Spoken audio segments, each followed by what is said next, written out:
Good afternoon, everyone. I'd like to call to order the Pflugerville City Council today for September 24th at 7 p.m. We are on time. And ladies and gentlemen, if you would join me in the Pledge of Allegiance and then remain standing for a moment of silence.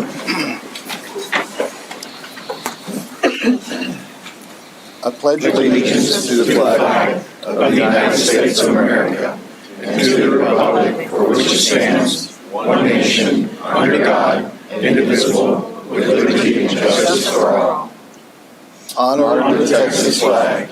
I pledge allegiance to thee, Texas, one state, under God, one and indivisible.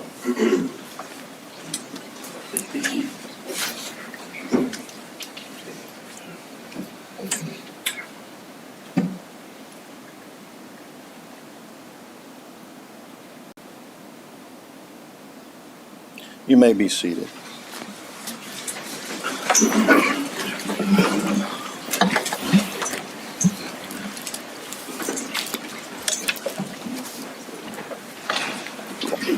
All right. Our first item is public comment. In accordance with the Texas Attorney General's opinion, any public comment that is made on an item that is not on the published agenda will only be heard by the City Council. No formal action, discussion, deliberation, or comment will be made by City Council. Each person providing public comment will be limited to 3 minutes. Cindy Williams. Thank you. Good evening. I'm glad to be back to see everyone. And I just come this evening to give a special thank you to my Councilman McDonald, because he had got some things done. He comes over to our community. We have a senior citizen community. I guess everybody knows. But we had a property next to us that was obstructing our views. And that property now is cleaned off. I almost got hit tonight, but it was because somebody was driving too fast. But I just come to say thank you, and no problems. I'm a happy camper. Okay? Thank you so very much. Thank you very much. Thank you for serving. Okay? Bye-bye. Going this way. Alan? You have the floor. Good evening, council members. My name is Alan McLeod. I am here today with members of the DAV Chapter 4, the American Legion, and the American Legion Auxiliary. Thank you for allowing me to speak. I'm here to propose an initiative that will benefit not only the veterans of our fine city, but the entire community. As a representative of the Disabled American Veterans Chapter 4 and American Legion Post 154, I am advocating for the creation of a centralized building that will serve as a home for all veteran organizations and the services they can provide to the veterans, their families, and the community. The space will not only streamline resources and support for veterans, but also act as a vital resource for the entire city in times of emergency. By consolidating both organizations under one roof, we can create a one-stop hub for all veteran services that each organization can provide to the family, simplifying the process for those who have already sacrificed so much for our country. But beyond serving our veterans, this building can be an invaluable asset to the entire community. It could double as an emergency operations center during the times of need, such as extreme weather conditions. By designating this building as a cooling or heating center, we can provide a safe space for residents during these emergencies. This dual-purpose approach not only strengthens the veteran community, but also extends our commitment to the safety and well-being of the whole community. It's about maximizing the impact of this space, making it a valuable resource year-round, not just for veterans, but for the city as a whole. Additionally, this building would enhance the cohesion of our veteran community. It would be a place where veterans can come together to support one another, share experiences, participate in activities to foster mental wellness and fellowship. For veterans who struggle with isolation, this sense of community is critical. Organizing events, support groups, and workshops in a dedicated space will help veterans feel connected and supported. From an economic perspective, the building can also be a key driver for local growth, helping veterans reintegrate into the workforce, start businesses, or volunteer their skills within the city that will strengthen our local economy. But perhaps most importantly, this building will stand as a physical symbol of our city's commitment to its veterans. It would be a constant reminder that our city values those who have served, and it would be a space that embodies our respect and support to the continued contributions to our community. I'm here today. You may finish, Mr. McLeod. Thank you, sir. I'm here today to ask for support in this effort. I invite the City Council to consider allocating a building for this purpose, a place that can serve not only as the central hub for veteran organizations, but also as an emergency operations center. Together, we can create a space that serves and honors our veterans and provides essential resources for our community during times of need. I want to thank you all for your time tonight. I did leave proposals for y'all. Very good. Thank you very much, sir. Appreciate it. And we appreciate your service, too. Thank you for your support.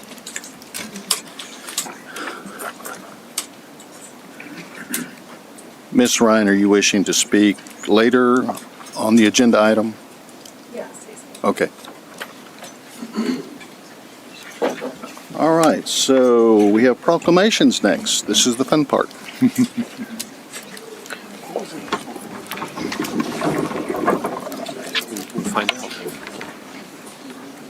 Domestic violence. No, they're the same month. We're the same month. Well, it's in October, but tonight we're doing the proclamation early.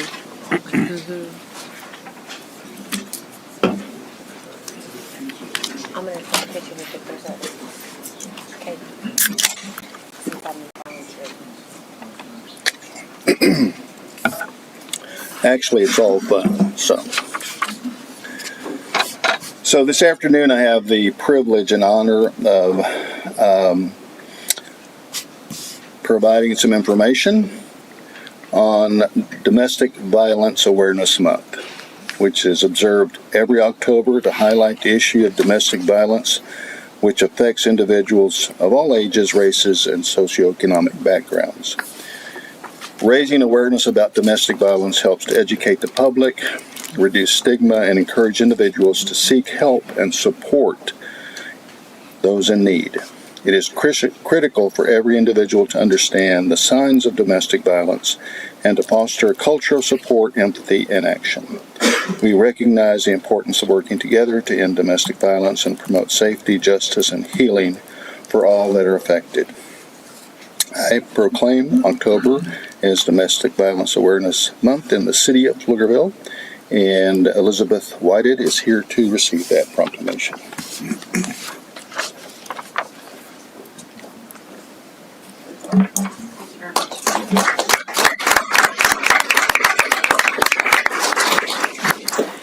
Hello, my name is Elizabeth Whited. I'm the Director of Family Violence at the Travis County Attorney's Office and also the Public Awareness Chair for the Austin-Travis County Family Violence Task Force. And we thank the City of Pflugerville and Councilwoman Holliday for sponsoring our proclamation here in Pflugerville and being an active member of our task force. We really appreciate that. And I think your council member, Holliday, is also a volunteer at the Pflugerville Police Department Victim Services. So yes, October is Domestic Violence Awareness Month. We are directing everybody to the national theme this year is Heal, Hold, and Center Space for Survivors. I see the Pflugerville Police Department Victim Services over here. And also Safe Alliance is a great hotline to direct and support survivors of domestic violence. And if you or anyone you know is suffering from this pandemic, please direct them to victim services and hold space for them and just listen and support. So thank you so much to the City of Pflugerville. Thank you. Let's take a picture.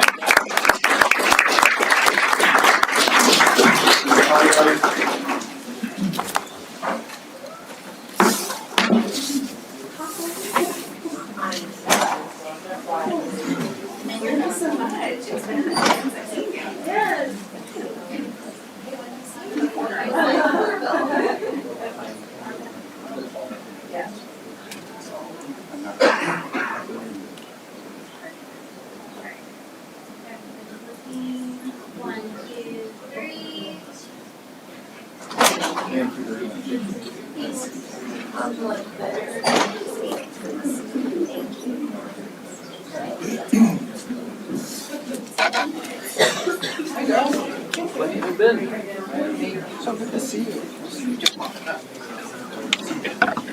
How are you? Good to see you.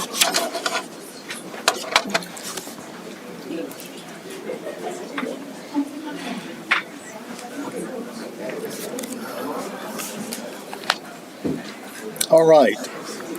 Our next proclamation, falls, as in falling, are the leading cause of fatal and non-fatal injuries among older adults. They are the most common cause of traumatic brain injuries and can lead to depression, loss of mobility, loss of functional independence. The fear of falling can cause many older adults to limit their activity level, which leads to reduced mobility and loss of physical fitness, and in turn increases their risk of falling.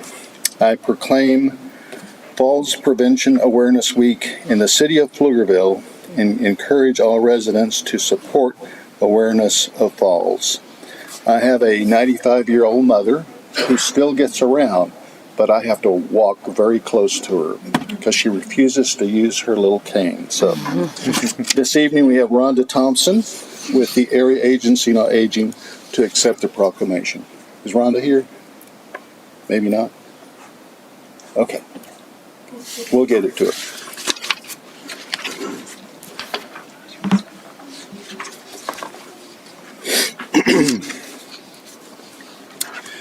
In every community across our nation, there are individuals whose dedication and hard work go unnoticed.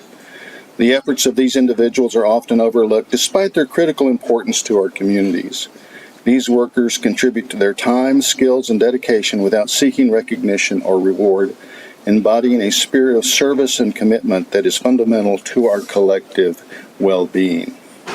The City of Pflugerville recognizes and celebrates their contribution and acknowledges their hard work, dedication, and the indispensable role they play in our lives.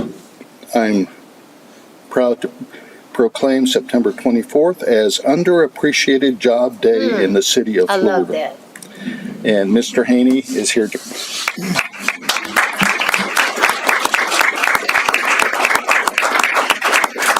So Roger, I know you weren't going to say anything, but I would like to say that, and I know each one of you know who I'm talking about, individuals that are out on the streets every day, the garbage collectors, the utility workers that run at 2 or 3 in the morning to fix a water leak or something, and they're just there to provide the service that they feel they are obligated to do, and certainly an obligation out of service and commitment to our community. So we do appreciate everybody that falls into that category.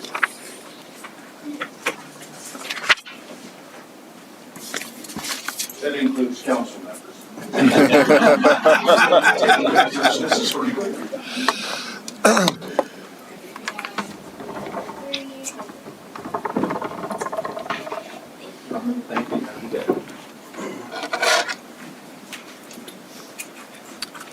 Well, good evening, Mayor and Council. I'm Roger Haney. I serve as your Interim Director of Marketing and Communications for City of Pflugerville. And this is perfect timing tonight because we're getting ready to launch 3 brand new services to the community. And we want to give you a sneak peek of that first. One of those is a brand new TV show called PF Insider Frontline Work, Heart of the City, which perfectly matches that proclamation. That's where we're actually putting frontline employees on camera to show residents what they do to serve our amazing community. We're taking basically residents where they've never been before to see what it takes to deliver water, clean water, to your community and to the residents. But I'll get to that in just 1 minute.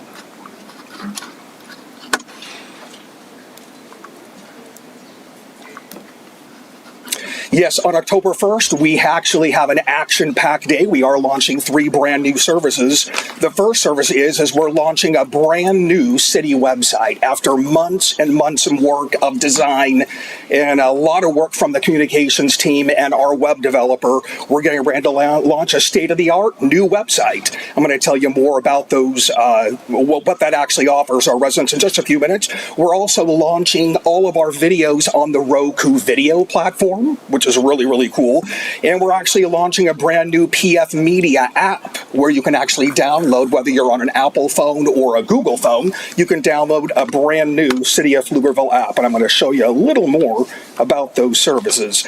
Our new website features are pretty great. The coolest thing is that no matter what language you read in, it actually connects to Google Translate now, so you can literally select the language that you want to surf in, and you can have a seamless experience reading the language that you're most current with or that you use on your regular day life. We have a new, what we call chat bot feature. Ours is called Nessie. You can see the Loch Ness Monster on some of those graphics there. And that is our Nessie bot, of course, named after our Nessie promotion that we did here in the city at Lake Pflugerville, where residents can type in any information they need, and that chat bot is smart enough to sift out anything on the website and give them the answers that they need immediately. You can also see on the right-hand side that it's going to be more video-driven, more YouTube-driven, and more image-driven. So any of the 3 top videos that we're trying to promote in the community will actually be front and center on the website. We're really excited about this. The team has worked really, really hard. This will launch October 1st, precisely at 9 a.m., so stay tuned. And then our next service, well, actually, I'm going to show you, we have a little promotion here for our website. I'm going to show you real quick. We've already done teaser trailers, but here's the one that will launch on the 1st, letting residents know all that our new website can do.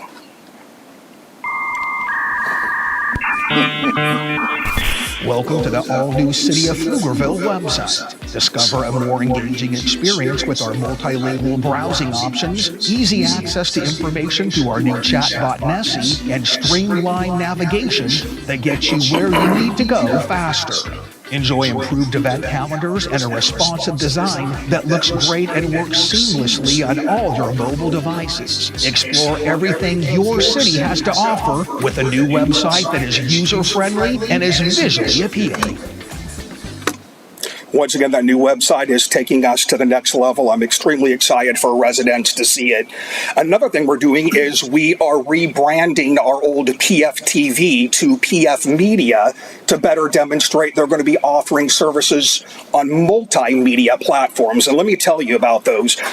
You can basically going to be able to stream city council meetings, any public meetings or city programming on the new Roku TV platform. So if you have a Roku-enabled television or if you have a Roku stick that you have in your television, you can search out City of Pflugerville and be able to check out pretty much every video ever made and all of our latest, greatest stuff too, promoting upcoming events and all sorts of activities. So we're going to be on that platform. And as I said before, you can actually right now, everybody in the audience, you can download the Pflugerville Media app. It's on the App Store and the Google Play Store. This will deliver in the palm of your hands the latest videos up to the minute. So we're really, really excited about that. I'm going to show you a quick video of our rebranding to PF Media that gives you an idea of all the new services coming our residents' way.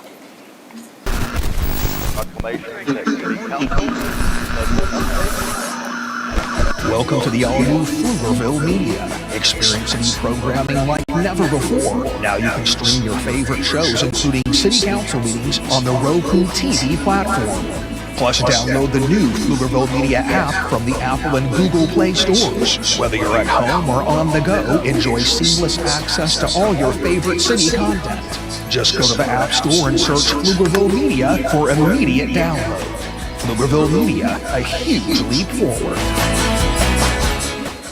It truly is a huge leap forward and long in the making, and we're super excited to make all these new program enhancements come to reality. Another thing I'm extremely excited about, I told you about the brand new show that we're going to be doing. It's a video show that will be on our social media and on all of our new video platforms called PF Insider Frontline Work, Heart of the City. And that's where I actually go out and host side by side with our frontline employees and actually do those hard jobs with them. And I have learned so much doing that.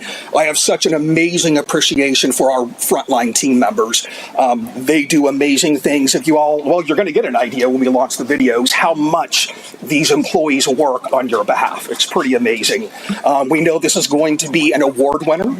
We're hoping, we're pretty confident that it is. Some of our first season shows are we climb the water tower and we do water tower education. Yes, I got to climb the water tower, which was a bucket list of mine, so that was pretty cool. We actually cleaned out the incinerator at the recycling center. We cleaned out the membrane and the clarifier at the water plant, which that's an interesting job. I can't wait for y'all to see it. We also cleaned out the headworks at the water station as well. I got attacked by the PD K9 dogs as part of the training segment, which is another bucket list of mine. And then we did pause cleaning and what it takes to take care of our amazing animals before they find loving homes to the community. I'm going to show you just a quick little teaser of what that show includes, and this will also be launching on October 1st.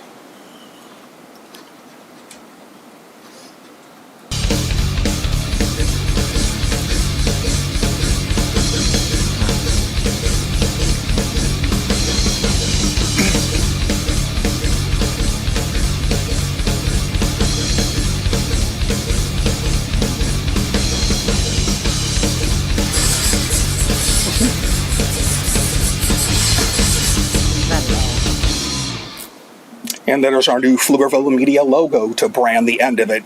Yes, we're super excited to launch that show. We have some of our frontline workers here tonight as well for this launch. I want to personally thank everyone who works the front lines and has such amazing dedication. I've learned so much from you, and I hope you had a great time taking part in the videos. We already have season 1 shot and ready to go. Season 2, we have 14 more segments that are going to be put and edited in the can, and we'll have season 2 ready to go as well. So once again, it's my pleasure to show off our frontline employees who oftentimes don't really get a whole lot of recognition until now. They'll get lots of recognition. Before I go into questions, we have the team members from our marketing and communications department here tonight. I want to have them stand up so they can be recognized for all their hard work. This is truly the best team I believe we've ever had in communications here for the city, and it's an absolute pleasure to work with them each and every day. And you're seeing some of the results of that right now. It's creative, it's edgy, it's fun. Any questions at this point? We know you are going to love it. Well, Roger, I have one I maybe have more than one comment, but I would say I feel like I live in the new Pflugerville compared to 2006 when I got elected.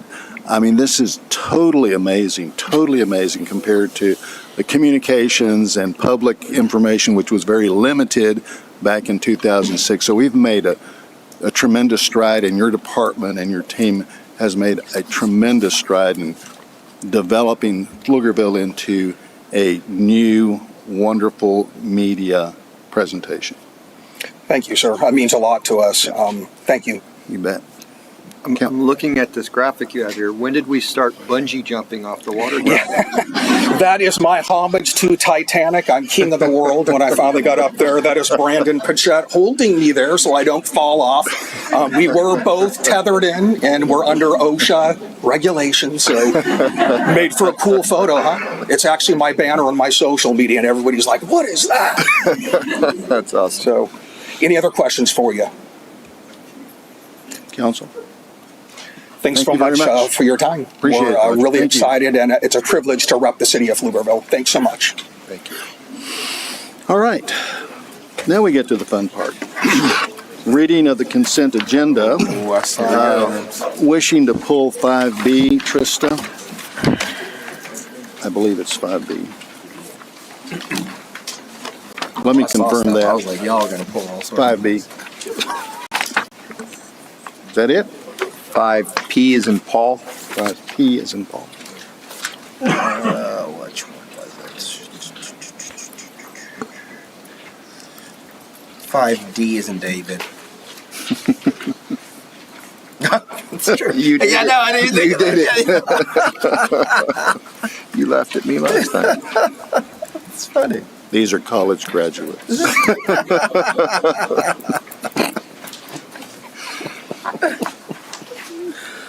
Okay, 5Rs. No, never mind. Items 5B, 5D, and 5P have been pulled from the consent agenda. 5A is approving an ordinance on first reading with caption reading an ordinance of the City of Pflugerville, Texas, amending the City of Pflugerville, Texas Code of Ordinances, Title 7, Traffic Code, Chapter 71, Parking Regulations, Section 71.05, Parking Prohibited in certain designated areas by adding prohibited parking for special events, providing for a penalty for a violation of Chapter 71 as a Class C misdemeanor and a fine in an amount not to exceed $500, providing that this ordinance shall be cumulative, repealing all ordinances to the extent they are in conflict, providing for severability, and providing an effective date. Again, items 5B, 5D, and 5P have been removed from the consent agenda. All remaining items may be acted upon in a single motion. Move approval. Second. motion and a second to approve.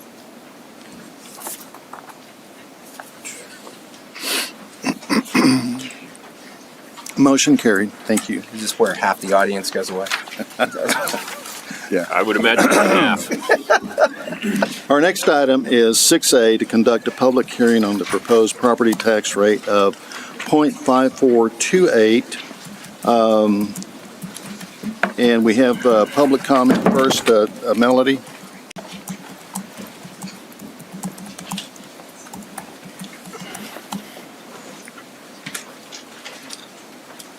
Good evening, everyone. I'm here tonight to speak about the impact of higher property taxes on our community. While I fully support fair compensation for our employees and funding for the current services and infrastructure, I believe we must take a closer look at refining our budget. I have not asked the council to cut any expenses, but we need to be mindful of how we manage cost estimates. If we find that expense estimates are reduced, I urge you not to increase property taxes by simply adding new expenses from a lower priority list. Instead, let's pass those savings back to the residents who are already feeling the pressure of rising costs. I want to emphasize the types of people in our city who are feeling these pressures the most. Families trying to stay in the homes they've worked so hard to afford.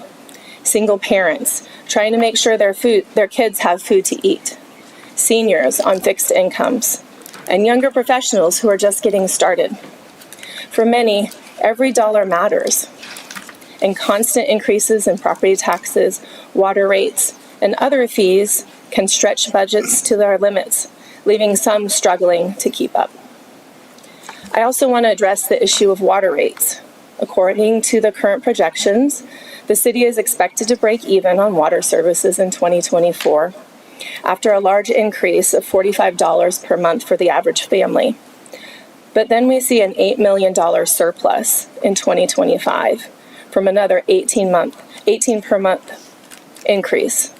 This was not highlighted in the budget presentation in the past, and there's previously and hasn't been any discussion around why we are increasing rates to achieve this surplus. It's critical that we have a transparent conversation about this so that the public understands why these decisions are being made.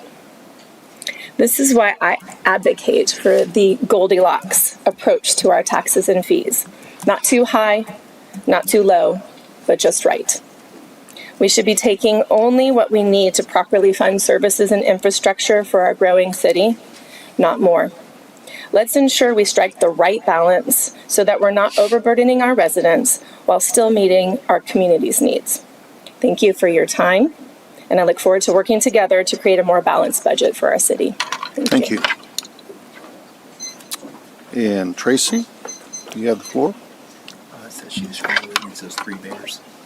Yes, good evening, Mayor and Yeah. Council. So we are here to speak to the proposed tax rate for fiscal 2025. The proposed tax rate is 54.28, and this is comprised of the voter approval maintenance and operation tax rate of 25.30 and also the debt rate of 28.98. This debt rate was based on current debt obligations and the proposed issuance of $83 million to fund CIP projects. The proposed rate over the no new revenue rate will generate approximately $2 million more in the general fund. Average homesteads have increased and slightly over last year. The average increase of the average homestead with this rate is approximately $143 a year. This is a comparison of the rate over time versus the homestead valuations. It's just a comparison. We know that in fiscal 24, the rate jumped up, and this was related to the debt service rate being increased. This is a comparison of our growth over time, a comparison between commercial and residential. As you can see, you know, they're both growing, residential at a higher rate than commercial. And here is where our rate falls in comparison to surrounding communities. We have reached out to these communities, and all of them were either going up to the voter approval rate or close to it. Also noting that these communities are all at different stages in their growth. Can you expand on that? I think that's really important, particularly in reference when you look at Round Rock, Cedar Park, and the majority of Georgetown. Yes, when I meet with the financial directors across the different jurisdictions that are surrounding us, the majority of these other jurisdictions are already built out to capacity or very close to it, whereas we're in a very different state and we're in a growth mode at this point. We quite literally do not have half of our citizens here yet. Yeah. So the infrastructure necessary, you know, to go ahead and make sure we support and grow in an efficient manner, we need to build out. And consequently, as we grow, that will happen for them. But right now, to make sure we carry those things, to make sure we grow in an effective manner and taking care of not only citizens here, but the growth and the potential of the future of the city, we need to make sure we keep up with those costs. Right. That is my presentation on the tax rate. Council, do you have any questions? We heard something about an $8 million surplus. Could you explain on that? I have it as part of my presentation on the budget if you would like for me to address it at that point. Yeah, let's do Sure, that. let's do it then. Okay. Yeah. Yeah. Okay. All right. Could I get a motion to close the public hearing? Is there anybody else wishing to speak on this item? Okay. So Move to moved. close the public hearing. We have a motion, a second.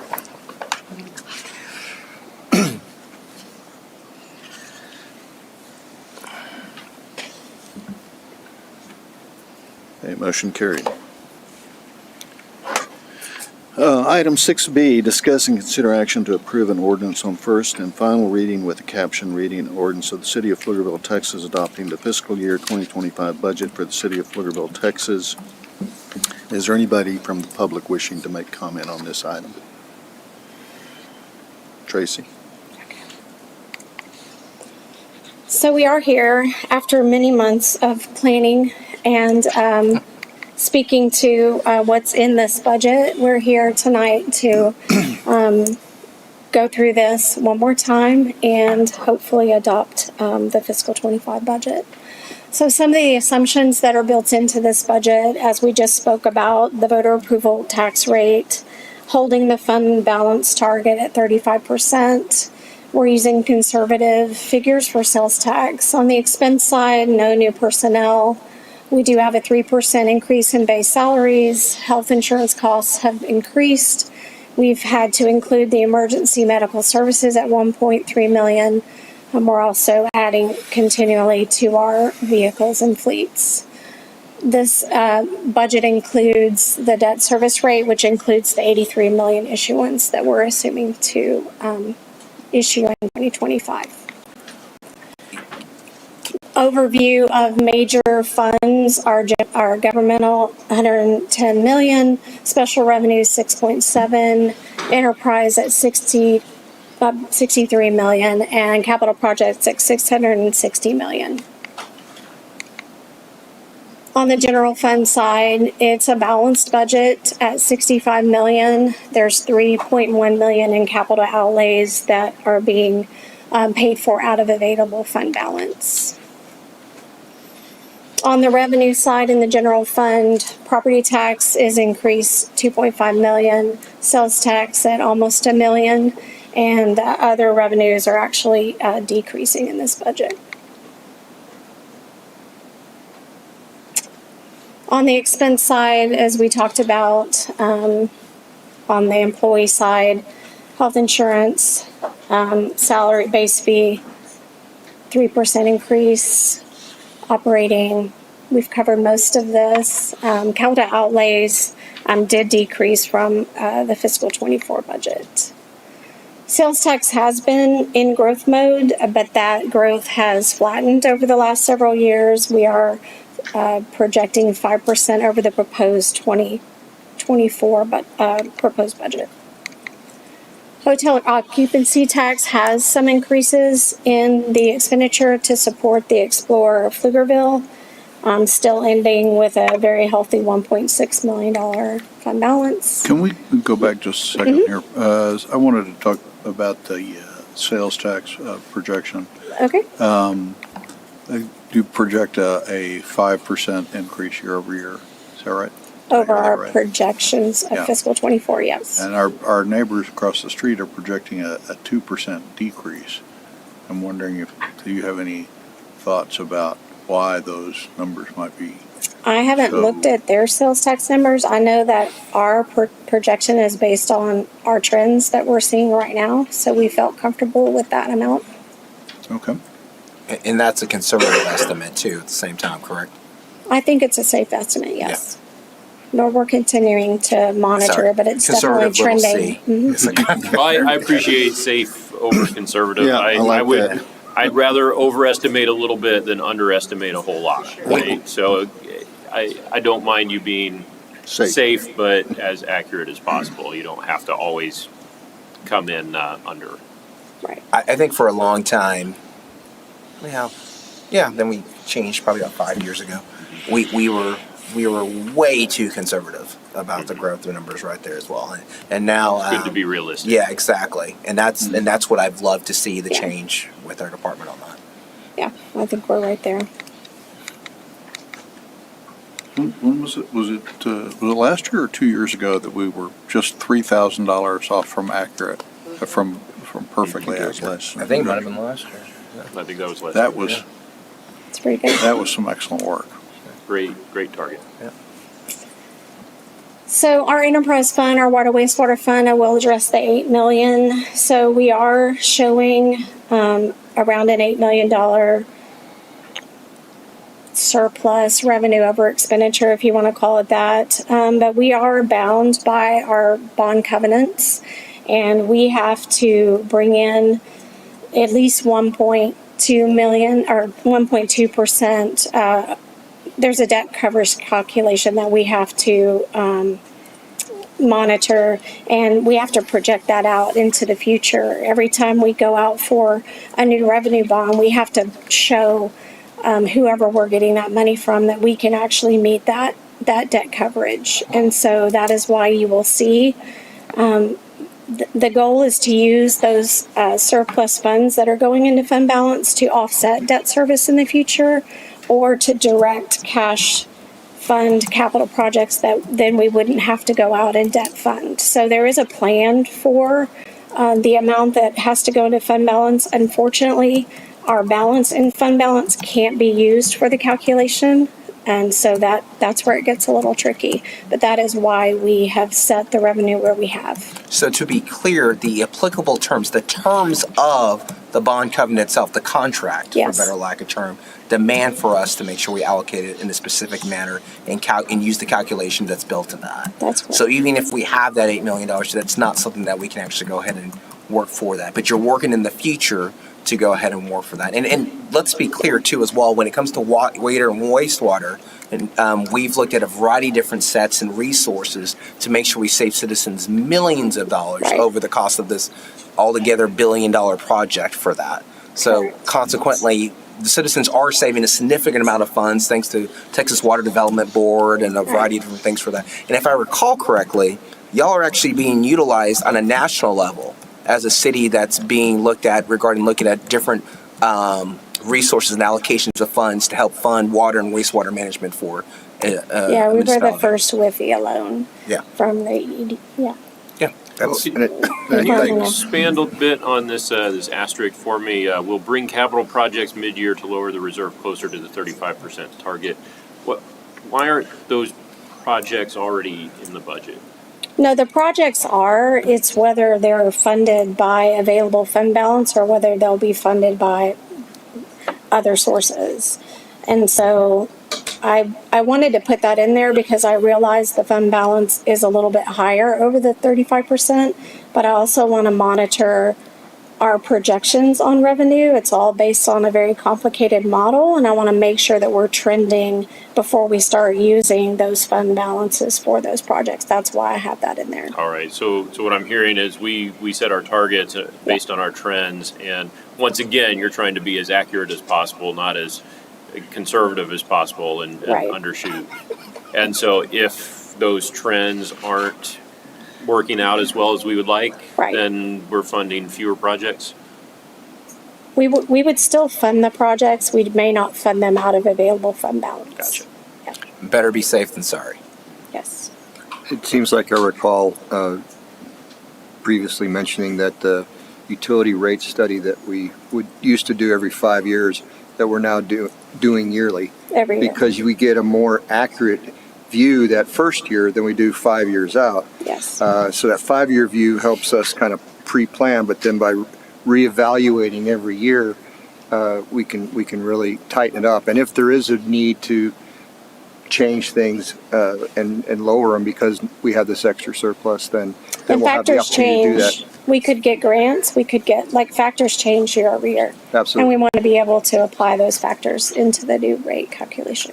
Very agile method of planning. All right.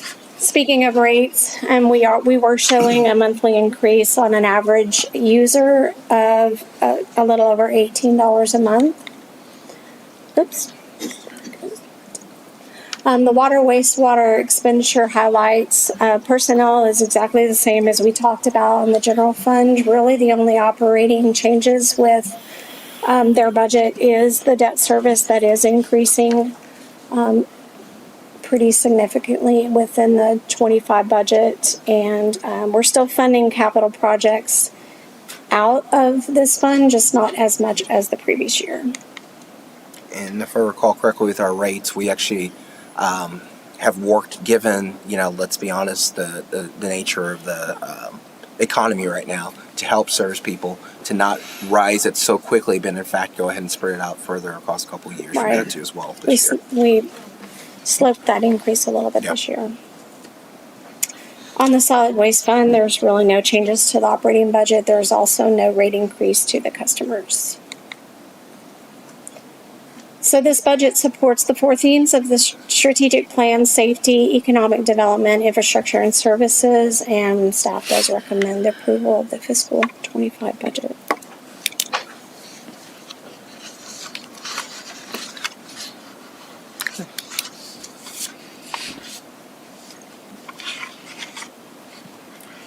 All right. Is that it, Tracy? That's it.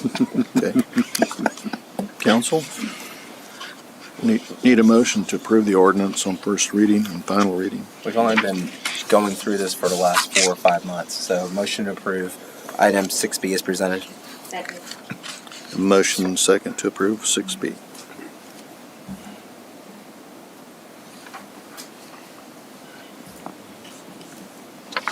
Okay, motion carried. All right, items 6C, discuss and consider action to approve a resolution ratifying the property tax increase reflected in the city's FY25 operating budget. Is there anyone wishing to make public comment on this? Okay. Mayor, I move to ratify the vote just taken to approve the fiscal year 25 budget, which will raise more revenues from ad valorem taxes than the previous fiscal year. Wow. He I'll says it so second well. that motion. He says it so well. Almost like it's statutory.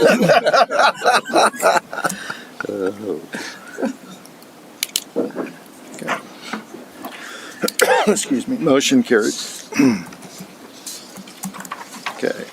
Item 6D, consider and discuss and consider action to approve an ordinance on first and final reading with the caption reading, an ordinance of the City of Pflugerville, Texas, tax levy ordinance of the City of Pflugerville, Texas for fiscal year 2025. Anybody here wishing to make public comment? Okay. Mr. Weiss? I move that the property tax rate be increased by the adoption of a tax rate of 0.5428 per 100 valuation, which is effectively a 3.46% increase in the tax rate. I love his accuracy. I'll second that. All right. Motion and second. And motion carried.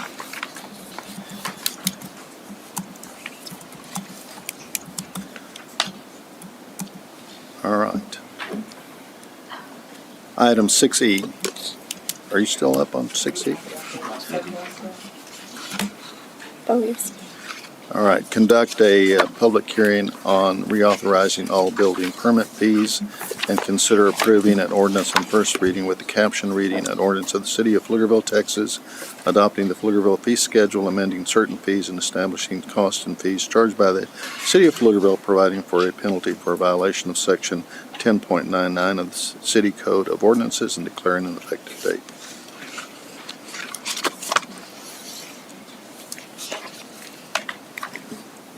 Mayor, we need to open the public hearing on the reauthorization of the building permit fees.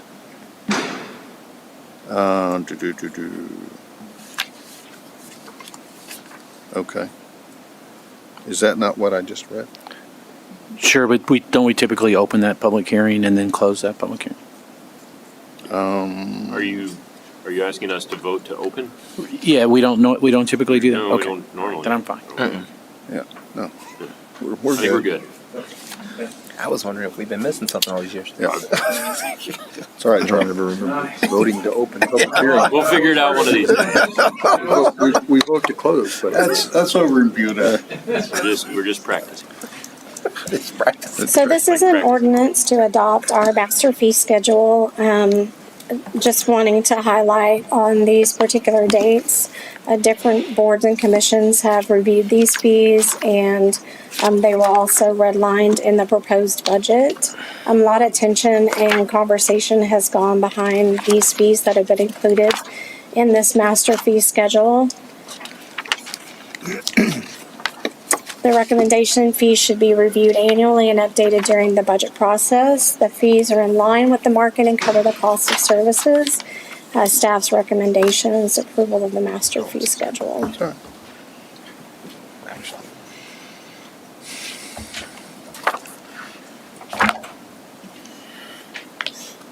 Council, any questions? can you highlight any of the major changes that we're looking at here? Good point. If there are, they may all be de minimis, I don't know. Yes, actually I can. I have my document. Most of them there was quite a few conversation and changes in some of the fees in the Parks and Recreation. This went through the Parks Commission, also went through the Finance and Budget Committee. So I know some of the rentals and some of those types of fees changed. Are we charging soccer players more? That's what Caesar's been trying to do. Well, no, I think last year we had it up here in the presentation, didn't we? It's on because we debated some of those changes last year. So Probably not that long ago. Page Like we did that. Yeah. page 478 of our thing has the Parks and Rec. Yeah.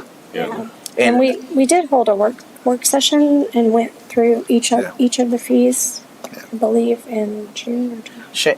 Is Shane here? I think Jeff is. We have his proxy. We have his proxy. That's not Shane. He wanted to come. Shane's gotten taller. I'll get to him here. Yes, I am not Shane, despite our resemblance. But I'm happy to answer any questions. Good to know. So on the, if I recall correctly, we've gotten to a point where our fees on our Parks and Rec have gotten into the black. Is that correct? Yes. Okay. And are we still, I mean, what you've done with Wells Point Park is, I mean, it's made it to the level of 1849 Park. I mean, it's absolutely phenomenal. I mean, you're getting compliments all over the place. Oh, that's great. Do we think that that fee, that I'm looking at the fee structure between the two, is still enough to cost recovery to make sure that we keep up with that? We do feel that at this point, because it's got so much use, and we balance that with how it's, how rest and things like that play into it. But we do feel like that keeps us in the black at this point. We also review what other cities charge for their facilities, so we're trying to keep that in line so they're not paying an exorbitant amount here and going somewhere else for cheaper, or vice versa. So we balance both of those, but at this point those numbers line out with keeping us where we are. Okay, because I was thinking of I was thinking of Williamson County Park as well as Masterson and Georgetown, and because I mean you're getting Wells Point for $15 non-peak and $25 an hour peak. I mean that's a pretty good rate, dude. It's a good cost. Okay. Ruby, what page was the Parks and, oh, here it is, never mind. All right. Oh, it's on 478. 470, yeah. Yeah. And I saw the football scoreboard remote replacement. Can you expand on that? Is that like when someone loses it? There's a reason for everything. Yes, yes. So when those go missing, because those are handheld, and so when those go missing, that cost falls on the Parks and Recreation Department. So it's a little bit of skin in the game. So we hope that will prevent that from happening in the future. No one will pay that fee in a perfect world.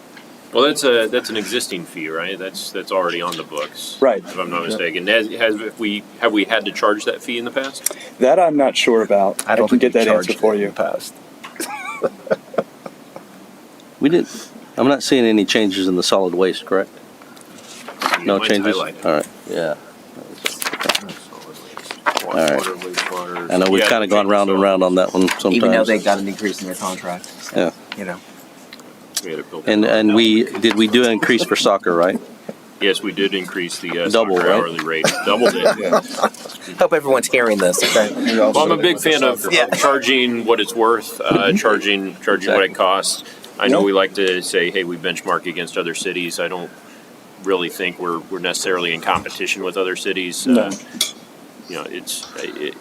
Proximity is quite a bit more valuable to a lot of these organizations. I would actually disagree. When it comes to sports facilities, you are definitely in competition. That's why we lost the Pflugerville baseball team for years because of what they were able to get from the county as compared to us. And there's people who will move. Well, but did Special we Force clubs. lose them? I thought they played on a school-owned facility. No. We lost them, and then they moved to the current Pflugerville. I thought elementary school. their prior was a school-owned facility.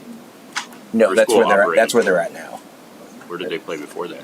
They played at Wells Point Park, or Northeast Metro. Sorry, Northeast Metro. So that wasn't ours either. That's what I'm saying. Yeah, We but we've originally never it had from there as facilities well. for them. No, we kind of did. We're the ones who provided it. But I mean, they want us to, Doug. They want us to. They want us to. Maybe we helped with the maintenance and upkeep for a little Right. while, but it wasn't our facility. definitely wasn't a maybe. But no, as I was saying, very much interested in charging what it's worth, what it costs, what its value is to our citizens. Just because someone else charges more or less doesn't mean we need to. Absolutely. Well, on that point, Rudy has always said we're the cheapest, I mean, or least expensive. So, Yeah. I mean, I mean, literally, I mean, what they're getting, and I'm glad we did some cost adjustments right there. I mean, because you go to the fields, you get to see what the facilities are, and that's why they want to go here. To be honest with you, in a lot of different And they're in ways. great shape now. Yeah, and now, I mean, we are well. I mean, I'd say in the region, probably in the 6 county region, it's one of the best fields that you have. Period. It's phenomenal. And if that's Leander keeping it hates us affordable for our citizens. I'm glad we're keeping it affordable for our citizens. Yeah, As long as we're also keeping it affordable for our citizens.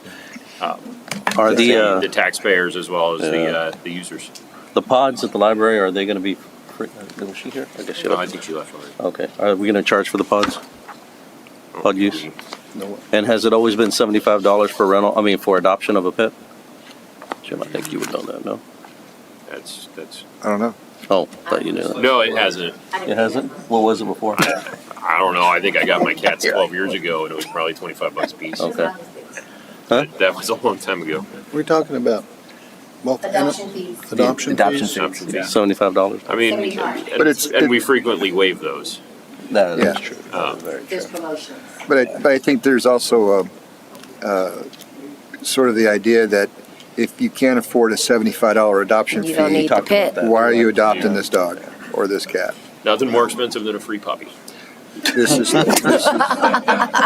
is true. In there. It sounds like he's speaking from experience. Really does sound that way.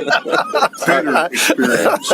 Bitter experience. Oh, well, I mean, for me, I think it was my $3 fish was probably the most expensive. I do see a couple of examples inside the fee schedule where there's escalators where, like, for instance, a false alarm, the first 3 times it's no cost, but then after that it goes to $50 and then $70, $100, whatever. There's escalators in place there. What I'm not seeing is a fee for, I don't know, maybe if a 53-foot truck tried to take a turn on an intersection that was not designed Very for it true. and scraped off the crosswalk button on the lamppost. I don't see a fee structure for that might escalate with each recurring occurrence. That is a very specific example. I'm just saying. Usually if they like that would damage be a city civil fine. property, it would be an insurance claim and their insurance would have to pay for our property. That would be discriminatory because it's applied to only one company. So, Well, it depends on how you write the ordinance, I believe. How about Gonna bracket that one. If there's only one repeat offender, I can't be responsible for them Oh, repeating. yeah. What's the law? You can't have a law for one person. It's 11. What's the name? We need to look at this. There's a law. This is the problem being bracketed by 2 attorneys. the United States. I'm sorry, we're off track now. All right.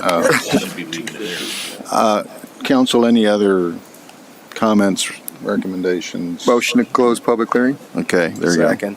Have a motion, second to close the public hearing.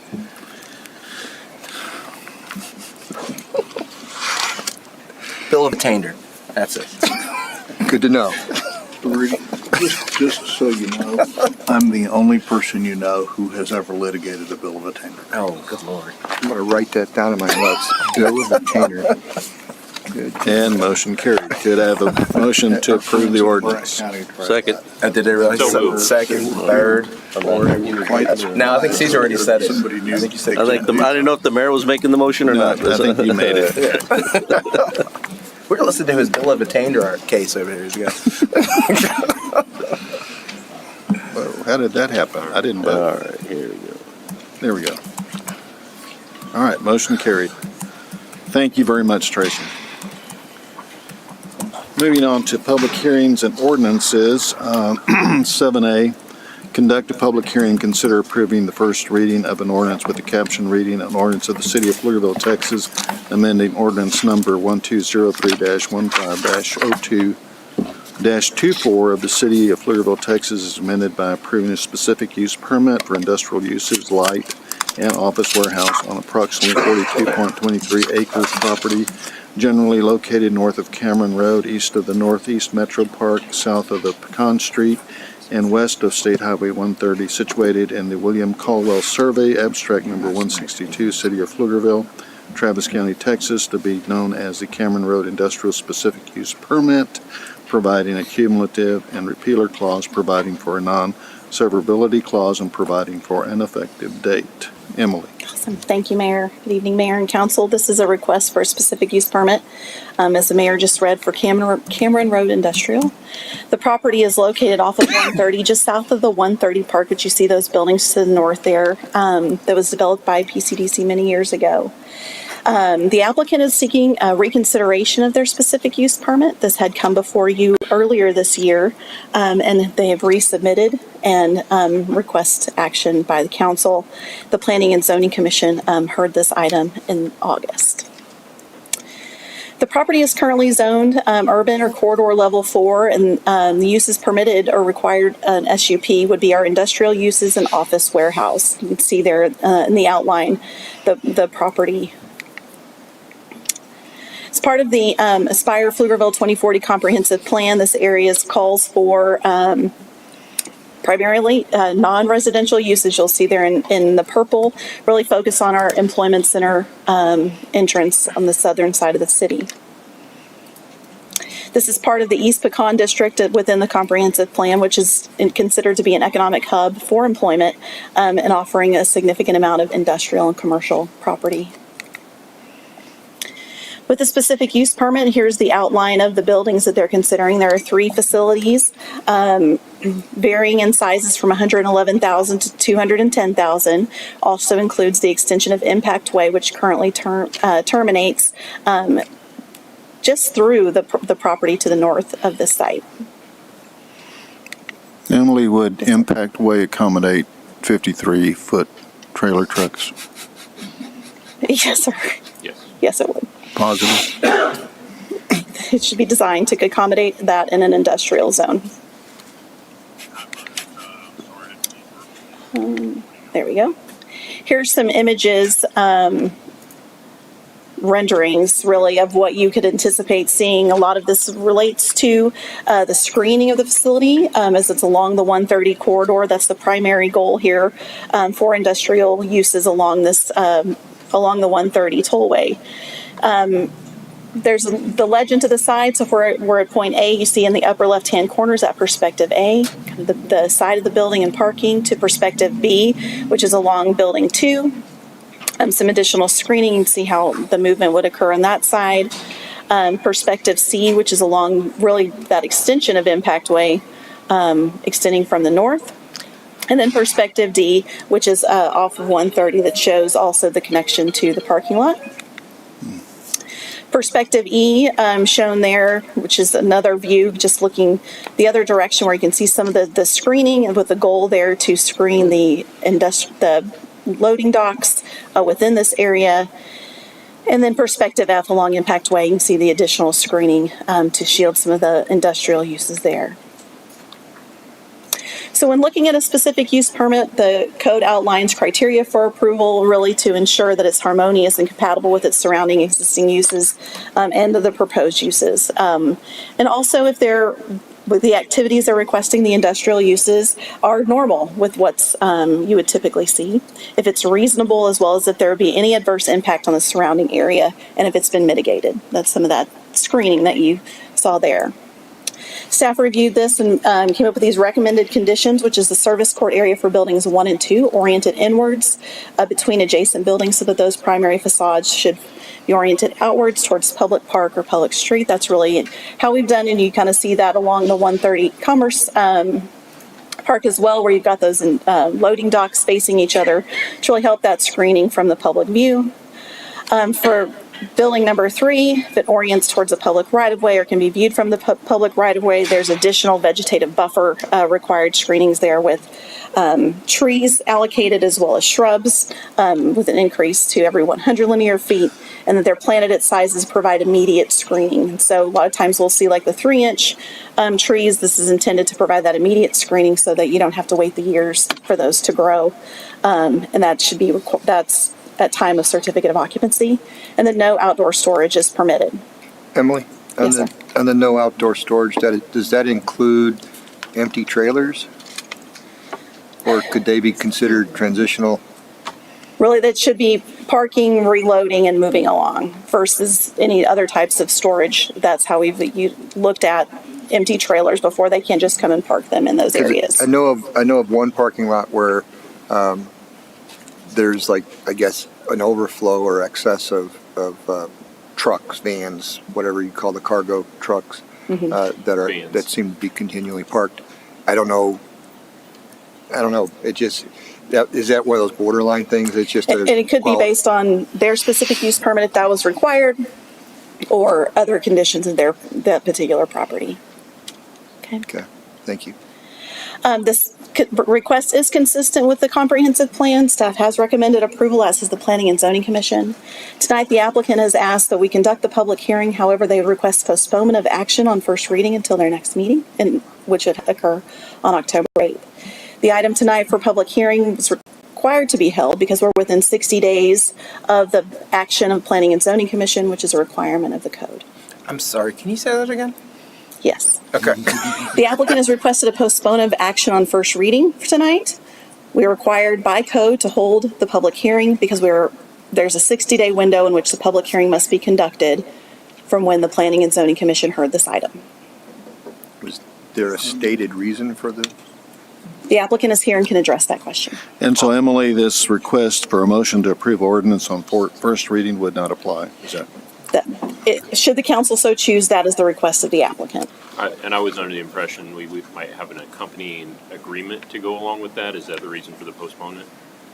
No, sir. Our understanding was last time there would not be an accompanying agreement So for. this will stand on its own. Yes, sir. So this project is not any different from the first time, is that correct? That is correct. Okay, let's hear from the applicant. Okay.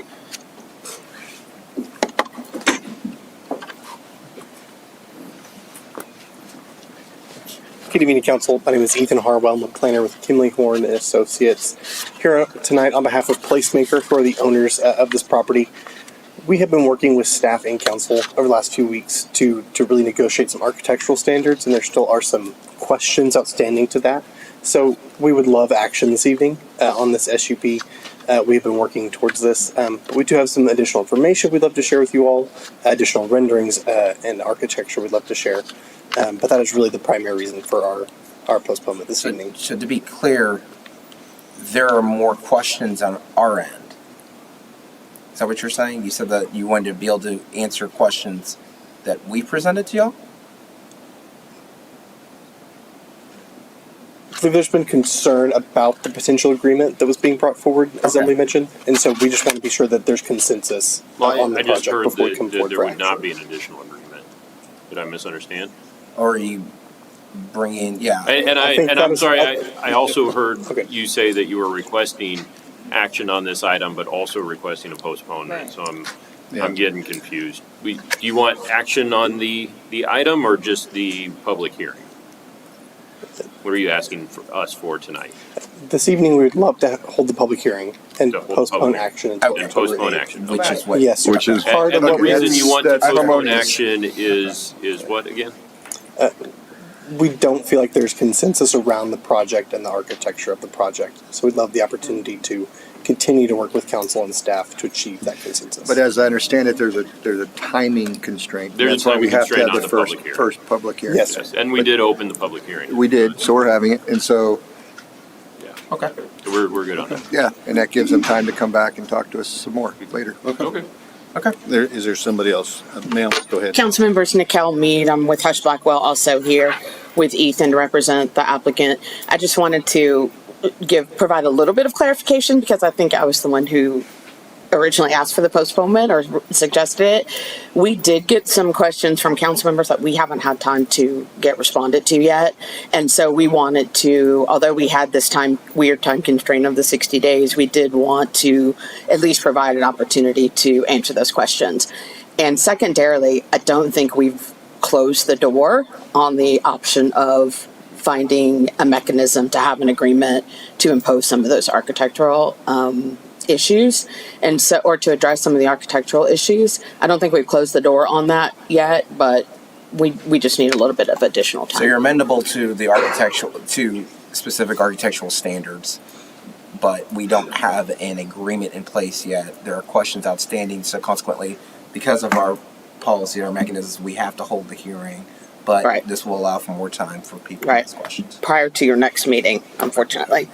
When's our next meeting? October 8th. Yep. Okay. Move to close the public hearing? A second. Motion a second to close the public hearing. This might be leaf. Yeah, that's the. Okay.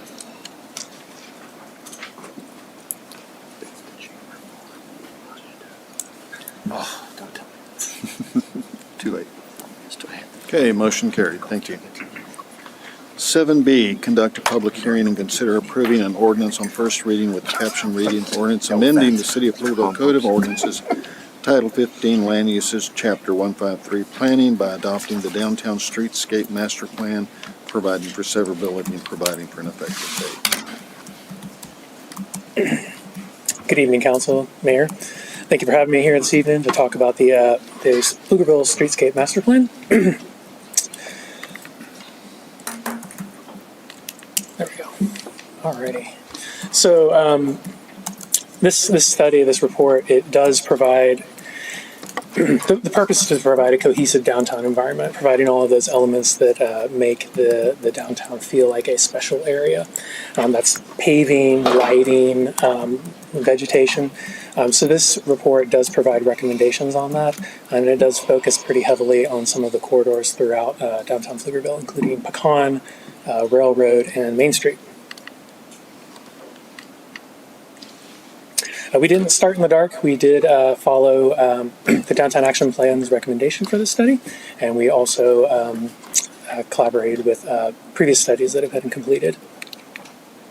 Doug, when we were on that committee that we talked about the different infrastructure, like remember we were talking about the different kinds of fronts we wanted for the buildings downtown based on the historical architecture. How long ago was that? Like 5 or 6 years ago? It feels like forever ago. Yeah. Yes, yeah, probably 4 or 5 years ago. I'd say pre-COVID. Okay. Yeah, because I was thinking, because I didn't mean to laugh when you said that, but do you know how many downtown plans we've had? I've heard this is not the first. Stack, remember? It won't be our last, but it'll be one that we actually take action on. We've had a great. We've been taking action on the last one. We've been making steps and updating on it.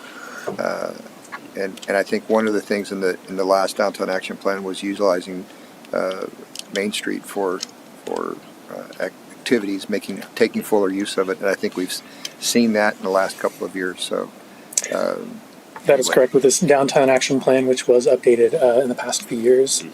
No, the first downtown action plan wasn't an action plan, but it was a plan to cut Main Street through Timmerman Elementary going west. So I'm not sure what brought that on. That one didn't happen. That one didn't happen. Yeah. Was that 1975? And as I recall, one council member said, "This is a living document." I think it died years ago. Well, we did get a lot of community feedback on this. We had a online survey. We had 179 individual responses to that, which developed over 3,500 data points that we were able to use to evaluate our sections. This public engagement did. We were able to rank some things. So Pecan Street is the #1 priority based on community feedback. Pedestrian facilities are the #1 preference above parking and bicycle facilities. And then head-in angled parking is the preferred parking method. Did that surprise you about pedestrian over bicycle? Personally, no, it did not. Okay. Why? Because the pedestrian environment today is very narrow. It's not accommodating to downtown activities. So throughout all of these recommendations, you're going to see a lot of common threads, and those are the narrowing of vehicle lanes, the addition of shared use paths, which are for bicycles and pedestrians, and also the inclusion of shade trees in the streetscape.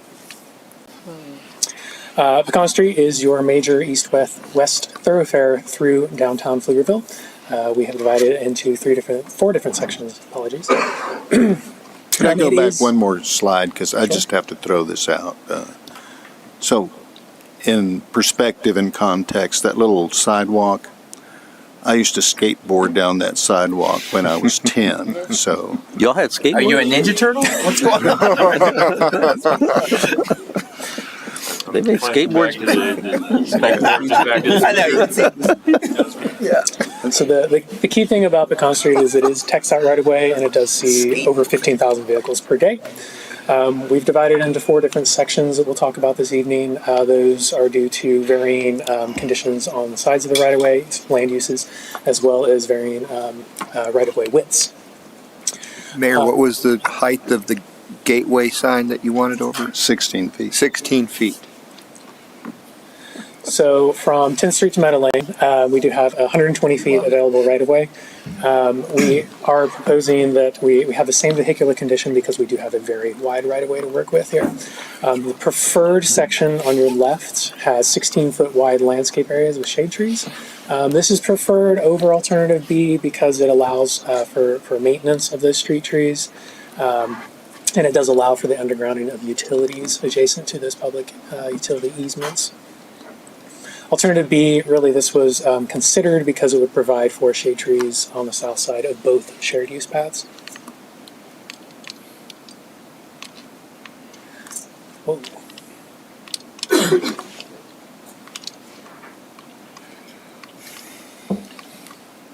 Did we say a part of these plans we were going to go with underground utilities or do that when we could afford it, or what was, remind me? Remember last time when we Yeah, we I'm said trying that to remember what we had to came make on. a commitment, but if we really want to get this done, we need to Yeah. start looking about. They need to But be done is that in what we tandem. agreed on, to go Yeah. ahead and do that? All right, good. Yeah, they need to be done in tandem because if the streetscapes can be torn up to put the utilities underground, might as well rebuild it into the preferred section.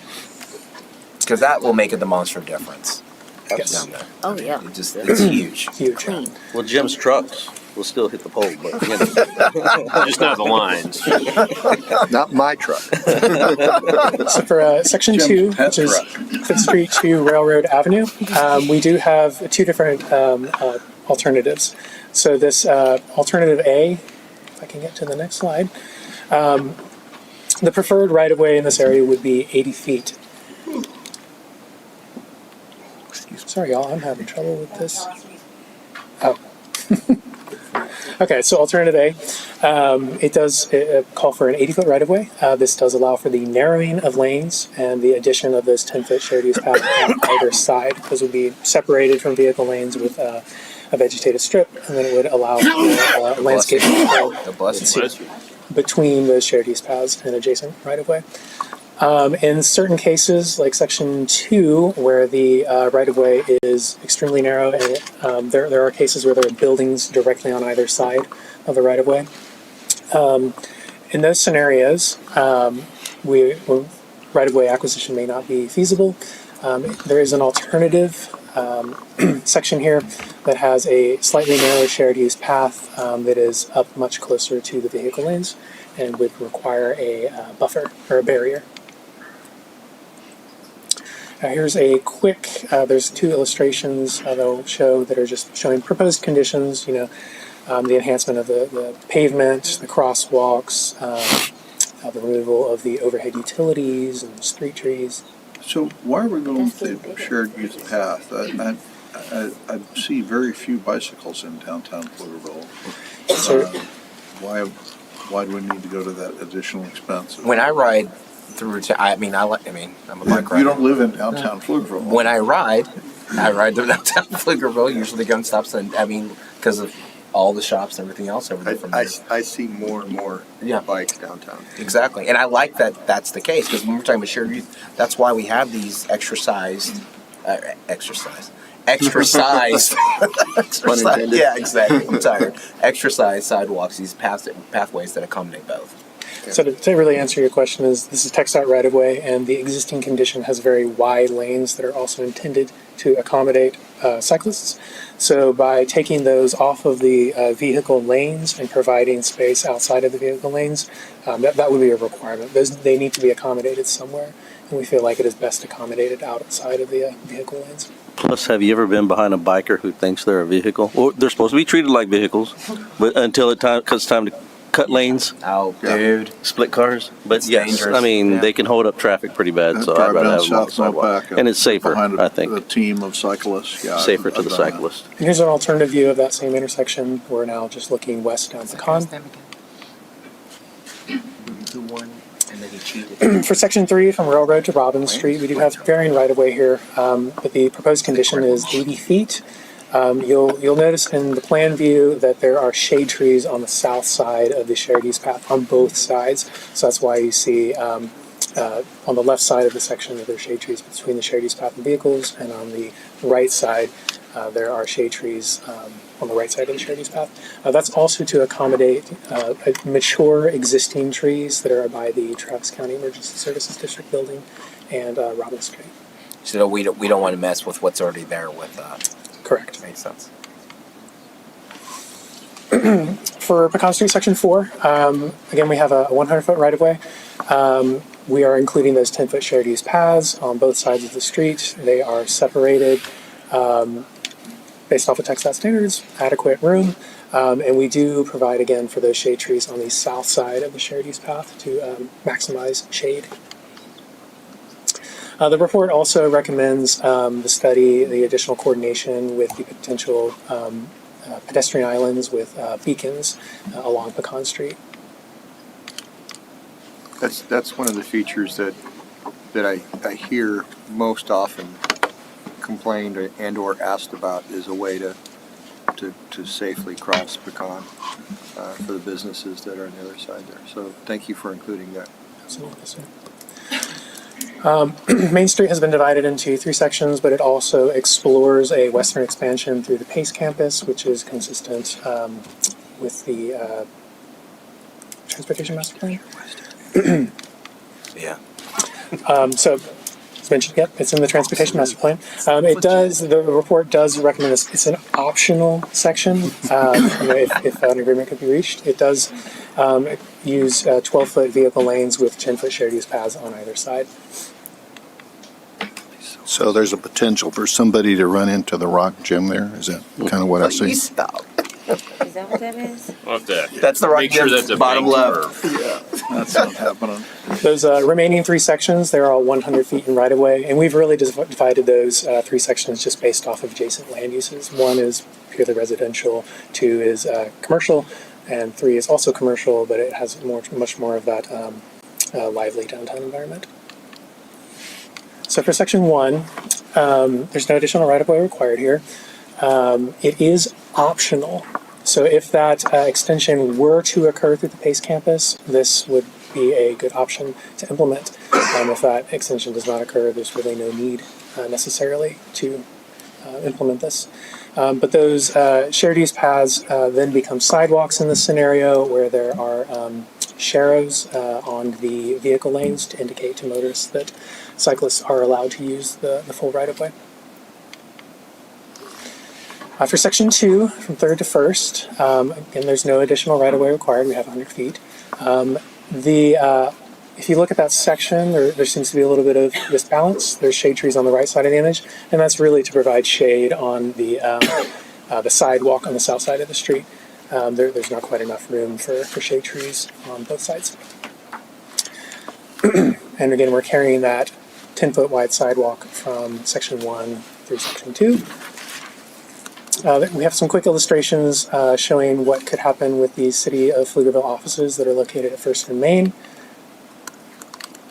With the improvements to section 2, there would be the narrower vehicle lanes, there would be the head-in angled parking, and it would provide for some plaza space when we remove all of that parking in that wide driveway that's in front of the offices.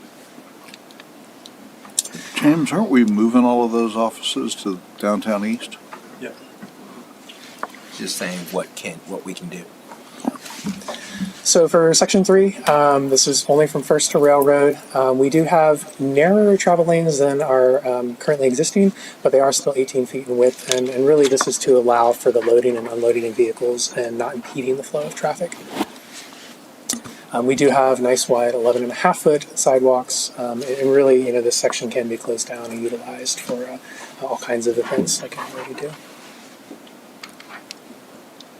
Here's an illustration of the intersection, showing some of those street trees and some of the vegetation, the pavement improvements and lighting. I've got another illustration here from a different angle. You can see Main Street East continuing on in this image. We've got a third image here. Right. For Railroad Avenue, this also has 3 sections. Those are divided up based on right-of-way and existing land uses. We do see right-of-way as narrow as 55 feet and as wide as 100 feet.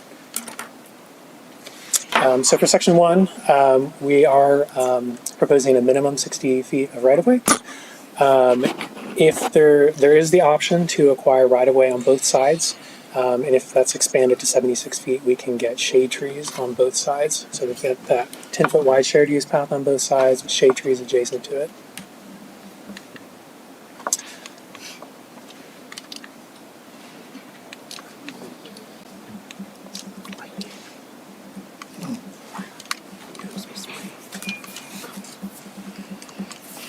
All right, I've got a before and after image here showing the gateway into downtown Pflugerville from the north.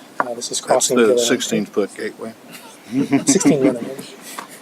Just a random number you picked, 16 foot. Round Rock only has theirs at 15 and a half feet. Is there a shape for this? Okay. Thank you. So for section 2, this is one block. It's from Main Street to Pecan Street. We do have 55 to 60 feet of right-of-way. Our proposed right-of-way is 65 feet in width. It does provide for 10-foot wide sidewalks, as well as, we're calling it this tree and furnishing zone. It can be fully paved and have street trees and tree grates. So it's allowing for a much wider pedestrian environment. Thank you. Here's another illustration of that intersection. And here is, as we're moving towards Pecan, Main Street is behind us, showing those tree grates. And we're getting closer to the Shell station. And our third and final section for Railroad Avenue, we do have 55 feet of right-of-way. We're proposing a 64-foot right-of-way. It does have narrower through lanes, and it does accommodate loading for businesses that are nearby on Pecan Street that are west of Railroad. Can you back up one slide, please? So, just off to the left of this image is the parking lot to El Rincon, which is a full width driveway. Correct. Right? It's not just a pull in to get to a parking lot. Do you anticipate changes to that, or will it continue to be Wild West, pull in wherever you want to? One of the recommendations you'll see in this plan is that it does recommend the narrowing of wide driveways to control access in and out of businesses. And then on the around the corner there, there's a I guess it's an embankment or whatever. There's some concrete supporting of a berm.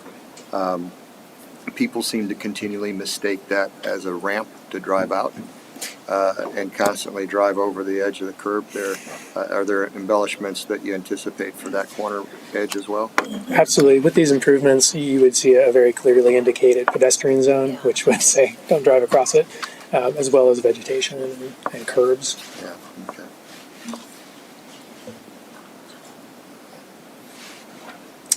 All right, so alleys. Alleys are multifunctional. They not only have utilities in them, they also allow businesses and residents access to solid waste services, and there's parking.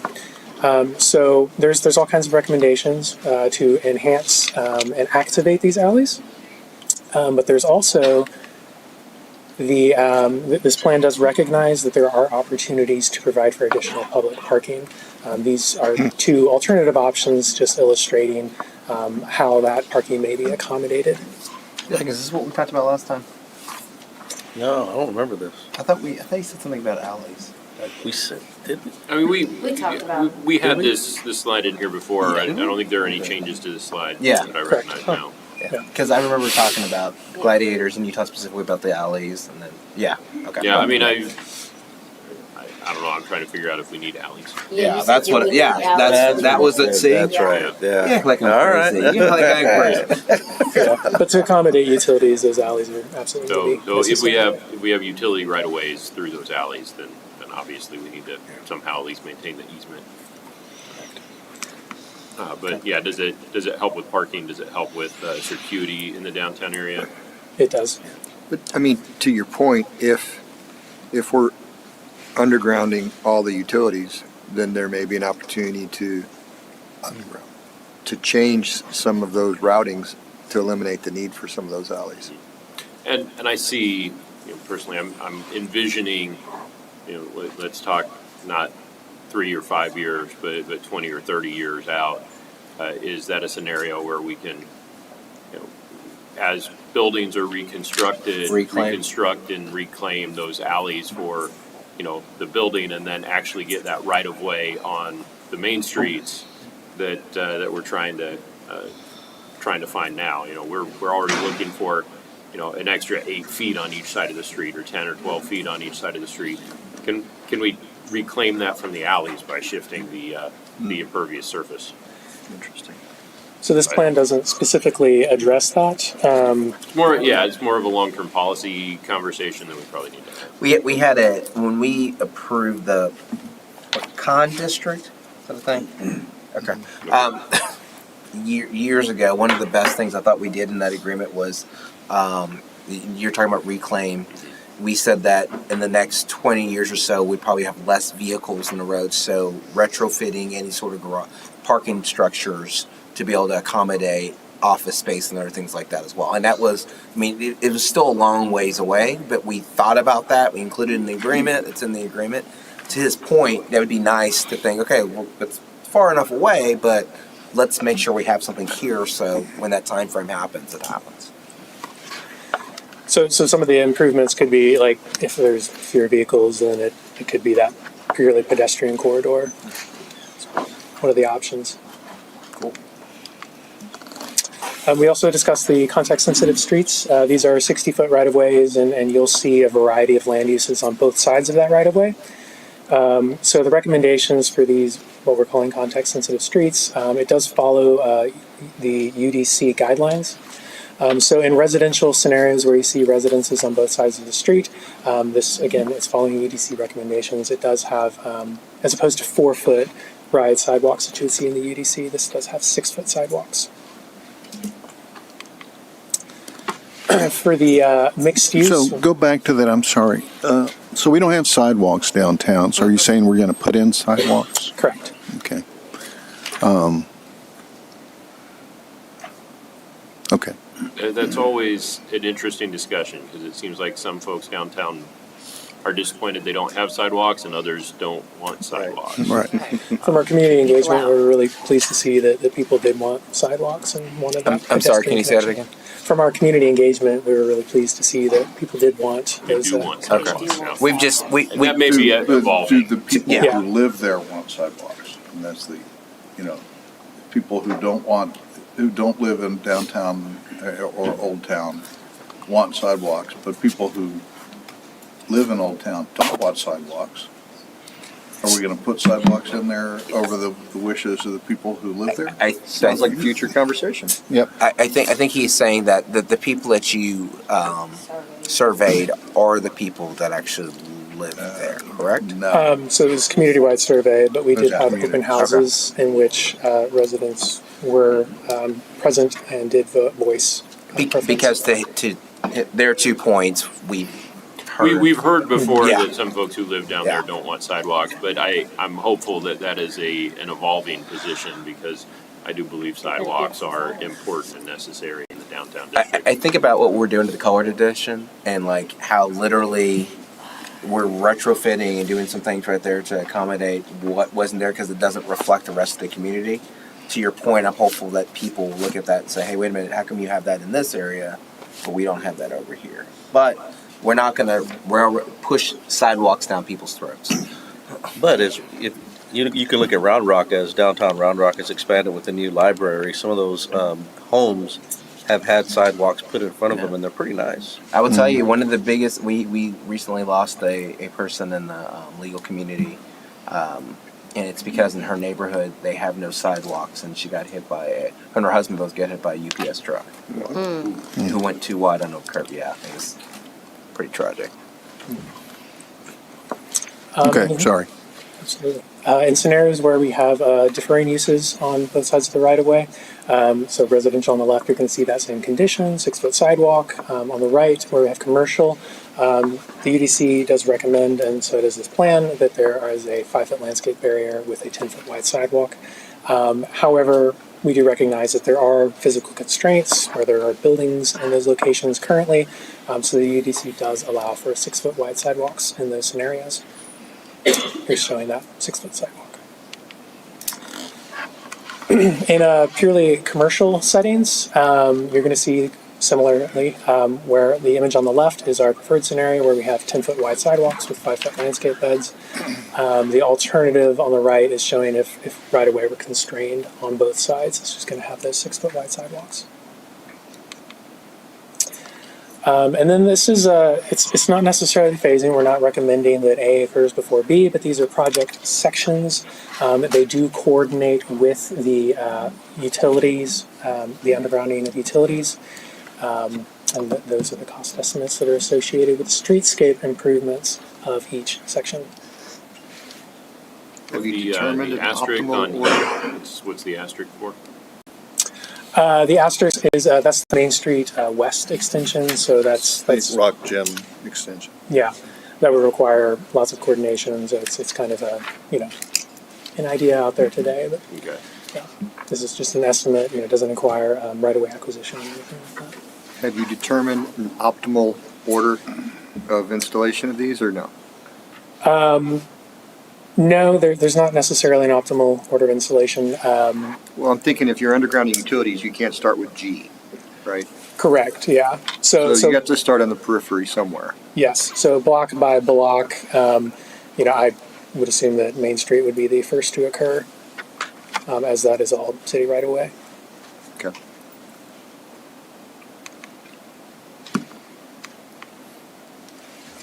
Okay. Thank you. So the Streetscape Master Plan, it supports the Downtown Action Plan action item or project that is listed in that plan. It provides for a vision for streetscape improvements. Staff recommends approval of the plan as well as the Planning and Zoning Commission.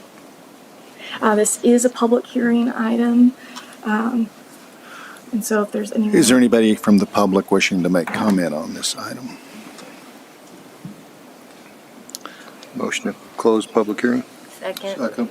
I have a motion and a second to close the public hearing.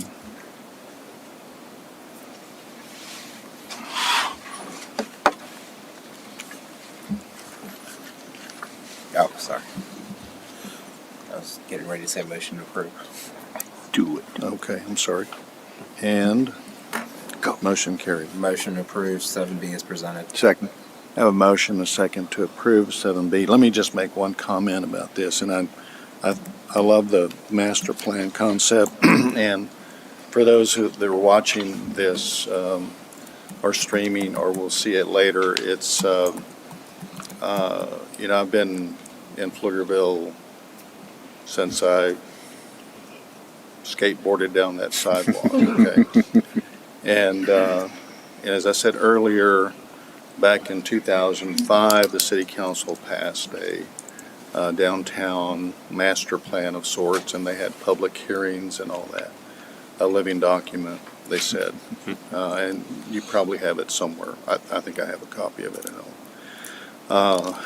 As we're moving into a new era of Pflugerville, and as I said earlier, I feel like I'm living in the new Pflugerville, and I really am, is that I see all these developments and plans as something where we really need to go. I also see it as, and I think everybody here sees it, at a very long-term process, not, I would say, minimum 10 years to start something, 20 to 25 years, maybe even 30 years to get it to what it looks like today, and or whatever is amended by future city councils moving forward. So I would recommend that, and I know, Emily, you're not going to be around 20, 25 years. I certainly am not. Is that this master plan be reviewed with the sitting city council on an annual basis so that it's continuously reminding council of where we would like to go. Amen. Have a motion and a second? I did have a motion and a second. Yes. Okay.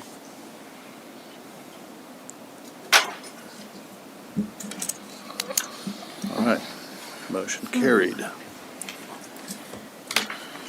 Where are we? More public hearings. 7C? Okay, 7C.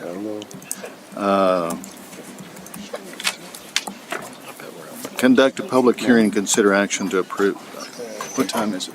It's at 8:30. Do we need a break? Okay. Maybe.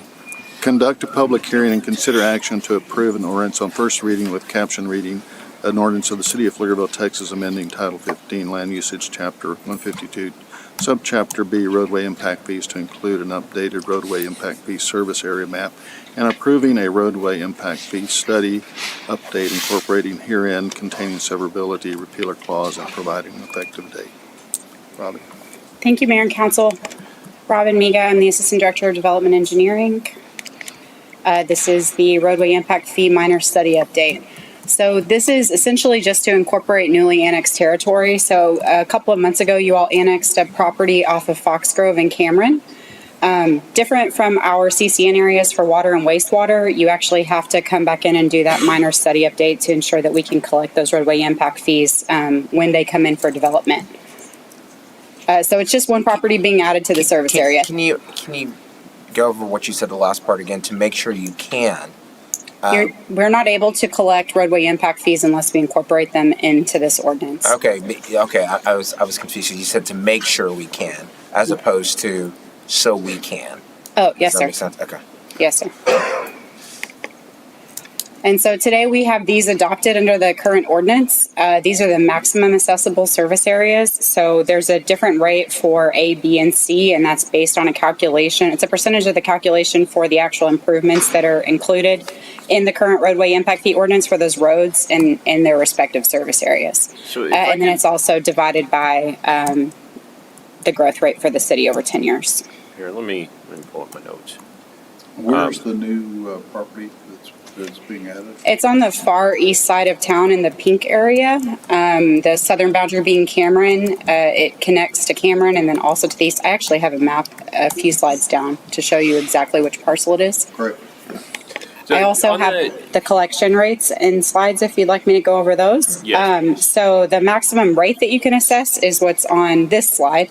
So we can assess no more than that max rate per the service areas. I just want to be clear on this one because that title does say could you go back to that slide just real quick? It says current adopted fees. Understood. That is the current adopted fee that is established as allowable to collect, not the fee that we actually collect. Yes, sir. Okay. It's the maximum accessible for per those Yeah, 'cause service areas.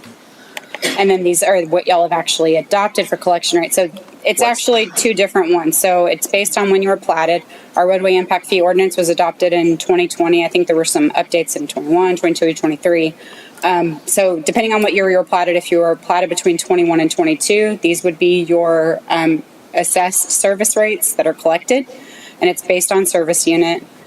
And then that rate is different if you're platted after January 1st of 2023. So that's. I'm so sorry. Go Just to be clear, because I'm guessing we don't have another slide that will show the difference between.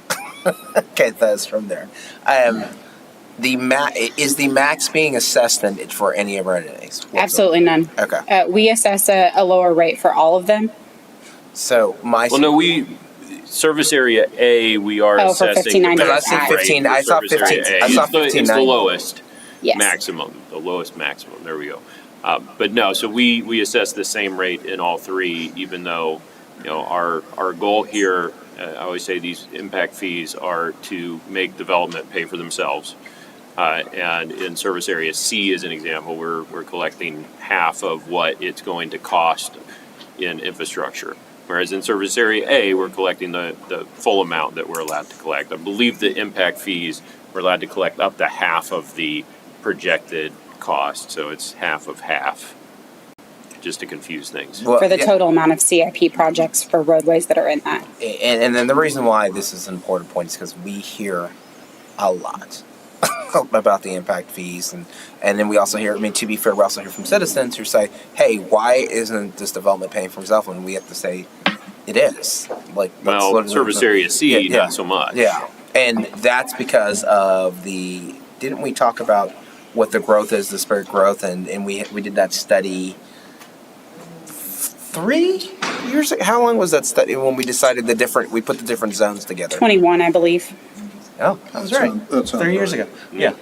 And you all will see a revision to this following the adoption of your transportation master plan. So as soon as the transportation master plan is adopted, we will immediately initiate a roadway impact fee ordinance update because it's anticipated that there may be some roadways that we want to be able to fund through this ordinance. So this will be updated over the next year and a half, I would say. And where are we compared to our compatriots? Because I recall y'all did a study. I know it's going back, right? But I could have sworn that we did a study and the conversation ended up having, this is where people were going to trend. And do we know where we are on that now? I actually didn't pull that data. I'm sorry. I'm happy to get that to James or Serena so that you can provide that. Friday? Absolutely. My recollection was that we were slightly below our comparator cities. I can't remember. It's been a while, yeah. We've slept since Yeah, then. because the goal was to get caught up. Yeah. Well, I hope I caught it on the streaming. Got my mic on. Yeah. Yeah. Gosh, man. I can't remember we were doing this before. Anyway, okay, go ahead. Sorry. So this is the parcel that we're including that was recently annexed. It was that Fox Grove property. And so staff is recommending approval of this minor study update. The max rate and those collection rates will remain the same as they're currently adopted. And then this is supported by the infrastructure pillar of the strategic plan. And when did you say we'd be getting another update on this study? The study is anticipated so I believe the adoption of the transportation master plan somewhere around January, February, somewhere in the winter. And so we will immediately initiate that roadway impact fee ordinance update. And that's actually able to be funded by roadway impact fees. So it wasn't probably not clear in the budget or anything like that. You all will actually see probably in November a minor update to the roadway impact fee ordinance, which is the ordinance itself, not the study. And it's just so that when newly annexed territory comes into the city, it's able to be joined by the immediately adjacent service area without any study updates. If it were determined by our consultant that a study update would be necessary for such an annexation, then you all would see a similar item like this. Is this something that we should just have on the agenda immediately following any annexation? It is, but it requires, so a few months ago, you all set the public hearing date. So because of the way law reads, you have to actually adopt a resolution and then you have to conduct a public hearing 30 days after you adopt that resolution. So it's quite the rigorous process for the incorporation of annexed territory that really doesn't require much else other than having to conduct this public hearing. Is it rigorous or just tedious? Tedious, perhaps. Or meticulous, some people may say. Well, it requires us to work with our consultant to update the study. And One of us has 2 English degrees. Okay. You failed twice.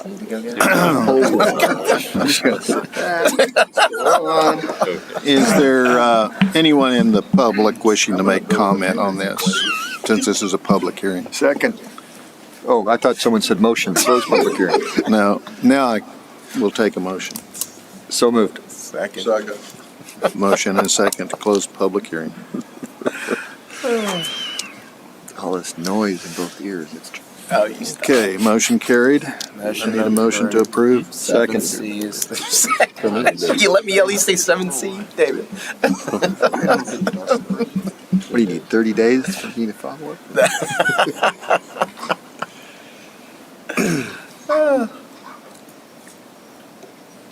Now you're David. Okay, motion carried. Thank you. All right, we 7D, can conduct do- a public hearing. Mayor Gonzalez, if we can do that vote one more time, Oh, looks like sorry. we missed something Okay. in that. Oh, where'd I go? Is this on the approving the ordinance, right? It's the man trying to freeze you out, Doug. Right. It said 7-0, but it only showed 6. Are we good? Okay, motion carried. All right, 7D, conduct a public hearing, consider approving the first reading of an ordinance with the caption reading, ordinance of the city of Pflugerville, Texas, amending ordinance number 1203-15-02-24 of the city of Pflugerville, Texas, as amended by changing the zoning designation of approximately 48.969 acres situated in the Joseph Wheely Survey number 8, abstract number 802 in Travis County, Texas, from Agricultural Development Reserve to Planned Unit Development District to be known as the Public Works Complex Planned Unit Development, providing for repeal of a conflicting ordinance, providing for severability, and providing for an effective date. Awesome. Thank you, Mayor. This is another exciting facility, much needed facility for the city, and the first step in the entitlement process for the Public Works facility for the rezoning to a planned unit development. Little hesitation, apologize. There we go. This project is located on Weiss Lane, right at the terminus currently of Pflugerville Parkway, where our water treatment plant is. The rezoning request includes the entire parcel, but really focuses on the eastern approximately 15 acres where the new Public Works facility offices and other services will be housed. The property is currently zoned agriculture, and you see they're surrounded jurisdiction area. I think it's a little, thank you, Trista. So the summary of the request is really to, as I stated, house our Public Works complex. Will be administration building, supply and storage, and also be the home for our fleet vehicles. You see there in Building A, the administrative building. We'll have some images of those here for you in just a second. Is 2 stories. It'll be about 56,000 square feet. Building B will be the home to our supply building. Is approximately 16,900 square feet. C is shops and materials storage building, approximately 21,000 square feet. D, there at the southern side of the project, is our fleet vehicle maintenance building, and that's approximately 19,000 square feet. E is our vehicle wash bays, about 3,400 square feet. And then F is a fueling island for city vehicles. The road to the north. Yes, sir. That is the realignment of Pflugerville Parkway. Thank you. I guess my question here would be the water facility is a bit of a secure facility. Obviously has gates and whatnot. It looks like our fueling, I can't tell if that's a gate. How much of this will be secured? The majority of it will be secured, and there's an image coming up where you'll be able to see the screening from Pflugerville Parkway, as well as the screening provided on the south and eastern side as well, in order to ensure the safety of our water plant as well as our Public Works facility. So it looks like Building A and Building B will have, Building A will have publicly accessible. Is that a gate There's on either gates, side of public correct. Building A? Yes. Thank you. Okay, so with our comprehensive plan, this area is called out for utilities. Because of our water plant, it's appropriate then also for our Public Works facility. It is also located within our park district, and you can see it there at the upper kind of northwest corner, catty corner to the lake in the gray. This one can kind of see the dash line. That's that realignment of Pflugerville Parkway there on the right image. There's just a little bit bigger image of what we just walked through of the facility. And this, it really outlines the East Pflugerville Parkway extension going from Weiss Lane will ultimately connect to Cameron, eventually out to 973.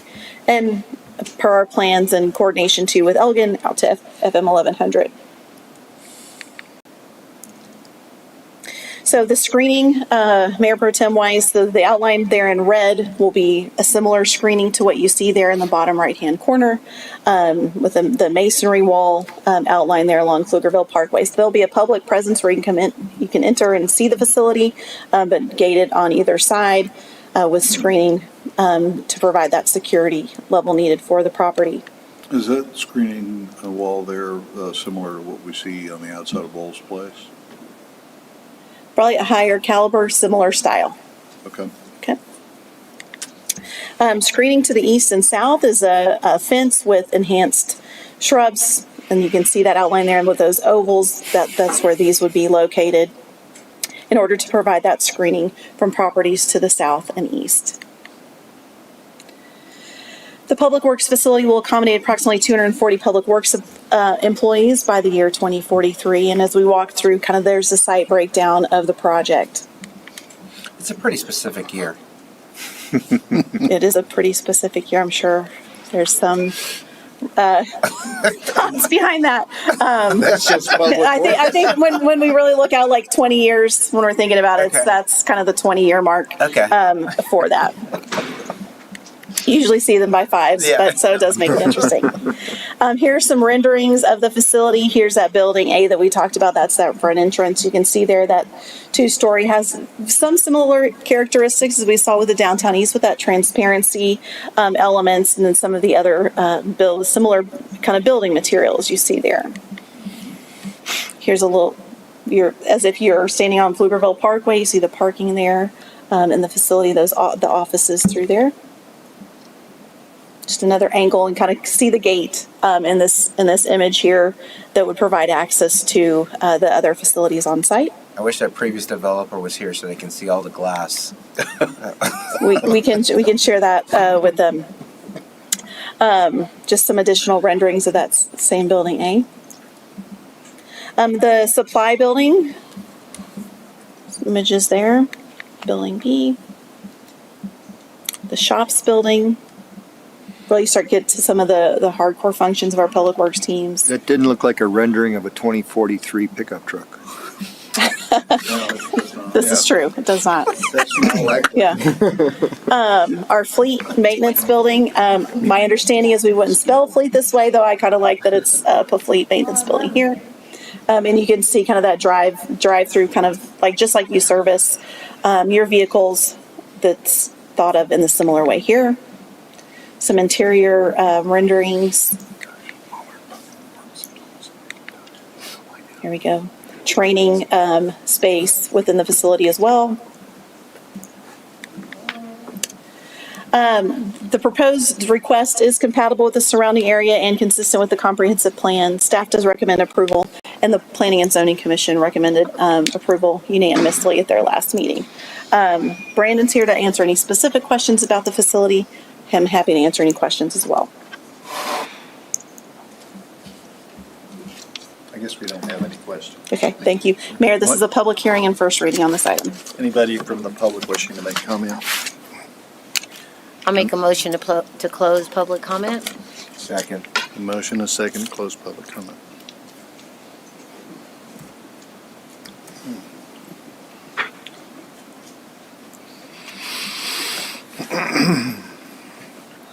Motion carried. I'll make a motion to approve the Public Works Complex Planned Unit Development as presented. Second. Motion and a second. She's much more detailed than I do. I just say, what's that item number? Motion to approve item XYZ. Yeah.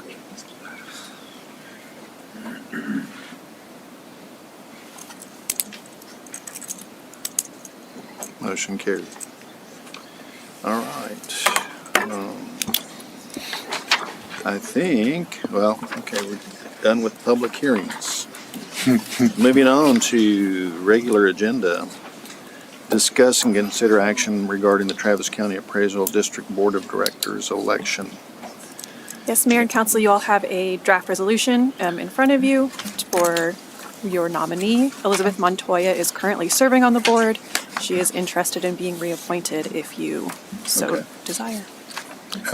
That's the person we can blame for all the tax rate issues, right? As it happens, I talked to Ms. Montoya this morning. She says she loves serving on the board. She calls it highly functional. And she feels like she brings something different to the board than some of the other members because her background is a CPA. She said most of the other members on there are people in the real estate profession. So she just brings a little bit of a different perspective. She also apparently has some expertise with the HR issues that some of them were unfamiliar with, and she felt like she brought something unusual to the board in that capacity. I asked her if she thought there was anybody else in Pflugerville that she would recommend, and she said she talked to a couple of people and they said she was crazy for volunteering on this, but then none of them were willing to step forward. So I'd like to nominate Elizabeth Montoya for this position. I don't know that we have any other nominees. I second the motion. I know, he could have just said that like 2 All minutes of ago. that. But yeah. And just for clarification, Trista, I saw we have, 60 voting rights or something along those lines. That's not this stage, though. Correct. So this will be the nomination to the board, and then the county will send out a ballot Or with her we'll- name we'll on vote it, at that and then point. we will vote at that time. All right. Awesome.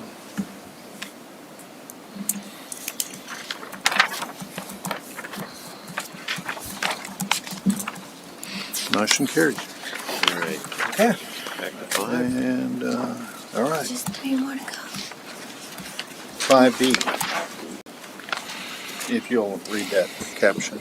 Absolutely. 5B is approving an ordinance on second reading with a caption reading an ordinance of the City of Pflugerville, Texas, amending ordinance number 1203-12-02-25 of the City of Pflugerville, Texas as amended by changing the zoning designation of approximately 10.53 acre of unplatted land situated in the Jacob Kasner Survey, abstract number 2753 in Travis County, Texas, from agriculture development reserve to single-family residential to be known as the 1917 and 1931 road loop rezoning, providing for repeal of conflicting ordinances, providing for severability, and providing an effective date.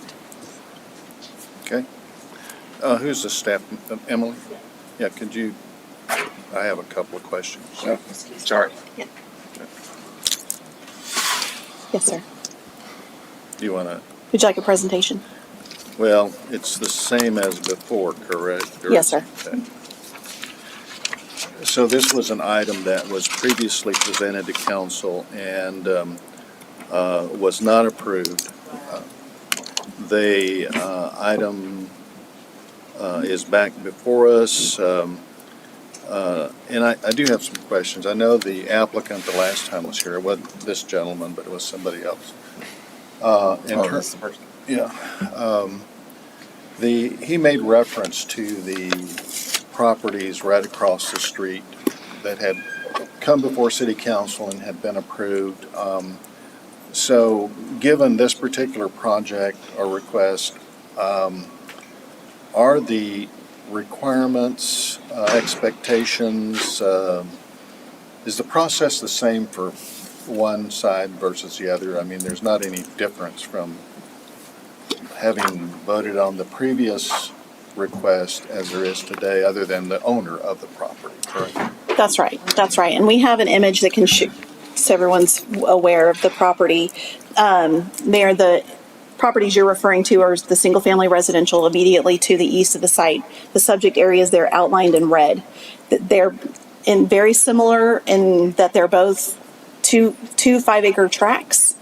And requested the same rezoning. There was reference to the single-family mixed use, which that occurs further to the south as you get towards Row Lane.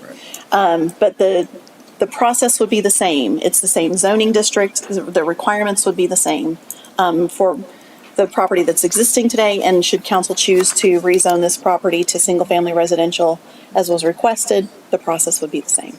Okay.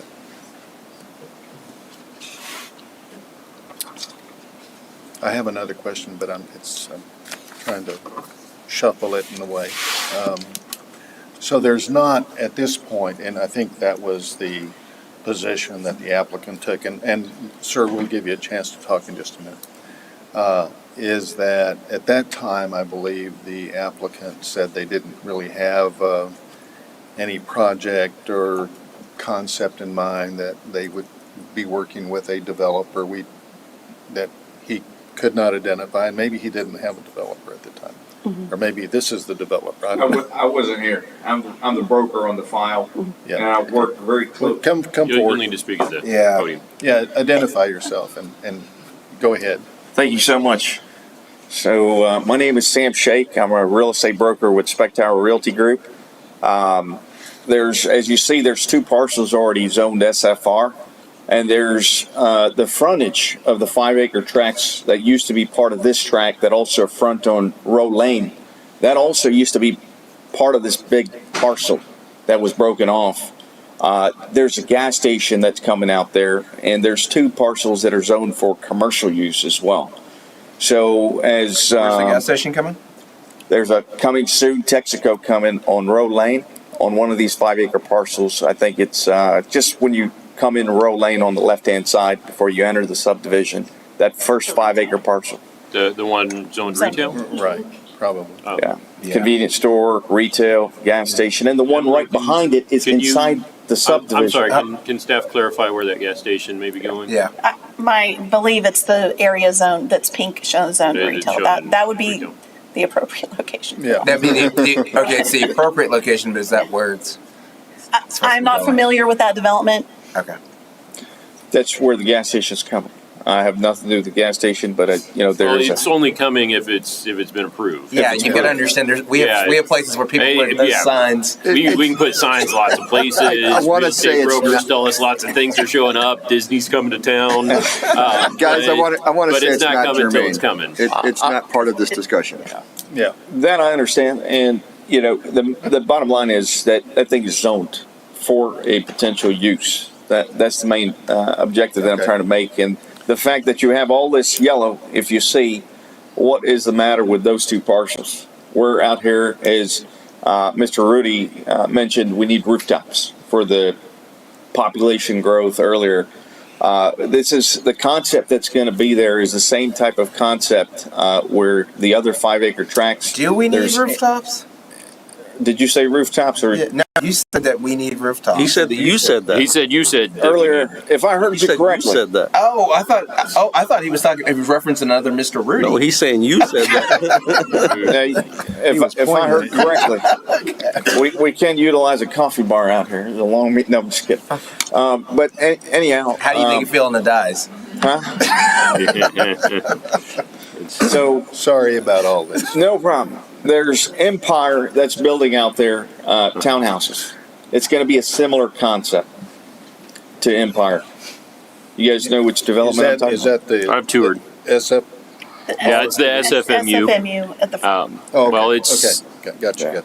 and the big 10 acres on the very right hand side. So this is either going to be whatever density the city will allow. We're going to work towards those plans to get some residential out there. So you're here on behalf of your client, correct? That's right. Is it your client's intention to develop this property? The intention is to either develop this property or get an approved site plan and then partner up with a builder. Okay, so why is 1931 up for sale on Zillow for $2 million?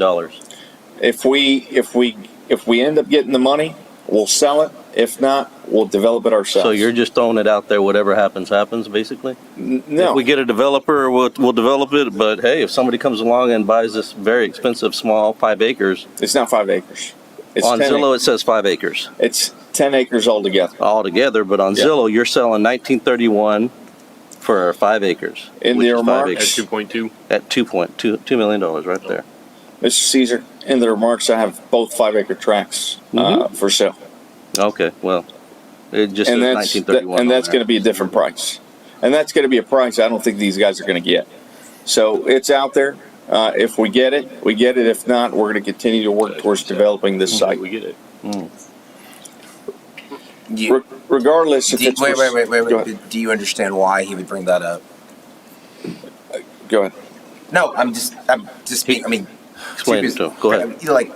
You understand why he would bring that up, right? Because you said that they're going to develop it, but then he goes on and he sees that it's on for sale. Like your answer makes sense, but you can understand why. What you're telling me and what you're doing feel like two different things. I understand that. Yeah. If we're not able to develop it, there's a backup plan. And it's not going to be for $2 million just for that 5 acres. It's a different price, and their remarks is completely specified exactly what it entails. It's a completely different price for the entire 2 5-acre tracts. So, regardless of it being up for sale, look at all the yellow over there. How come that got rejected? That's my question. We're here to get this thing SFR. We do have a plan in motion. It is, that's our goal. So you have just I know. Yeah. Is it a plan or a concept of a plan? Yeah. It's a right now. We're talking with. It's a conceptual right now. Okay. Yeah. So there's so all this bantering back and forth about whether it's going to be this, that, or the other, if it's going to be sold or kept or whatever, it's still going to be the same it's still going to be the same designation at some point in the future. Is that right, Emily? Excuse me. Sure. If I may, maybe help this conversation a little bit. Please. Correct. So if council approves single-family residential, it would be that. Now, whether he has a concept or anything else, the property could change tomorrow. It could change in 5 years. Zoning is the first step in the entitlement process, whether they choose to sell it or to develop it themselves. So most development, when it's being sought, they're seeking that entitlement. And so a lot of times you'll see property owners, whether it's themselves or others, to rezone the property first. It's the first step in that so that they know what they can or cannot do on the property. Or if they're wanting to pursue something else, they'd have to go through another zoning change, which would come before you. Mayor, the single family residential would have the same requirements. They're 9,000 square foot lots that would be proposed to be developed on this property too. They would be subject to the zoning regulations the council has adopted. So could it conceivably be zone commercial down the road? Absolutely, absolutely. So that request would come in just like this one. It would go through a staff analysis. We would compare it to our comprehensive plan and other plans adopted by council, and it would come before you for consideration. At that time, just like this one, you would have the option to rezone it to something else. Logically, it makes sense that it ought to be some type of residential development. Why would I want to build a commercial business on that loop when it's not even facing a major street? It's kind of correct. And I think all these guys understand it. Yes, absolutely. This would not be what we would say would be the right place for commercial. Could someone request it? Absolutely, they could. That's the right of a property Staff owner. would likely not recommend. That is not something we recommend. This area is recommended for residential, not necessarily to be maintained at the 5 acre size, but the single family residential, the SFR district, is appropriate in this location. So Emily, if I may ask, I think I heard part of the conversation, and I apologize if I'm getting mixed up on the different parcels. Our broker here mentioned the Empire development, which is a condo regime with single-family attached units. And I thought I heard, this would potentially be something similar, but this is SFR, not SFMU. That's so right. This would not be allowable for single-family attached? That's right. Okay. Would not be allowable as a condo regime? Condo regime is really more of a Don't we? the purchase type. Okay. They could do that. However, those parcels, so it'd be over 9,000 square feet. There's still minimum sizes for the homes and the setbacks, so that it would still appear similar to if they split them out all into 9,000 square Well, if foot we're a lots. condo regime, we're dealing with private streets, private That's right. maintenance, and not city standards. So I'm This- I'm the- never a big fan of that, The internal would be. even though I live on one. Even though, yeah. Not a big Could fan be, of that yeah. in a single-family Family detached just- sure. environment. I love And it. We require the density in order to make that. Yeah. I love the workable. clarification. Don't we have condos somewhere down the line, row lane? Well, the SFMU The down SF there is technically condos. Yeah. Yeah. Don't we have? Yeah. That's Yeah. what I was gonna say. Yeah. Oh. Okay. So these would, so I think the question before us is, on this 10-acre parcel, is it appropriate for single-family residential? You said 9,000 square foot lot sizes. 9,000 square foot lot size is approximately 5 per acre, minus streets. Minus streets, I really think that we probably would average around 4 per acre based on kind of our We're talking trends. About 40 houses. back Take there out on there. detention and roadways, that's probably, you'd get about 40-ish houses. 40-ish Yeah, houses well, out would, there. 40 do you need detention on single-family? Yes. Okay. so They have to ensure the impervious covers it's- and streets, they've got to accommodate for that. Okay. So, yeah, probably closer to 36 houses. Yeah. 36 and a half. I would also note that at the last meeting, I think row loop reconstruction was a question. We do plan to have that under reconstruction by the end of this year. Okay. Oh, yeah. Can you say that again one more time? Row loop reconstruction is planned to begin by the end of the year. Thank you. By the end of the year, you're talking, Now, that's 3 months? Yeah, Yes, sir. do we need fiscal year or calendar? This calendar year. Calendar year. Fiscal year, we only got a week. We only got 1 week left. That's right. That's right. I would also like to note that because it was denied on first reading, should it get approved tonight by the council, we will proceed to a third reading. Just so you're aware, if it is approved, you'll see it again on your agenda at the next meeting. Will it still be posted on the, which website are you Zillow. on? Zillow. I can have no control of the Zillow. I move approval of this item. Second.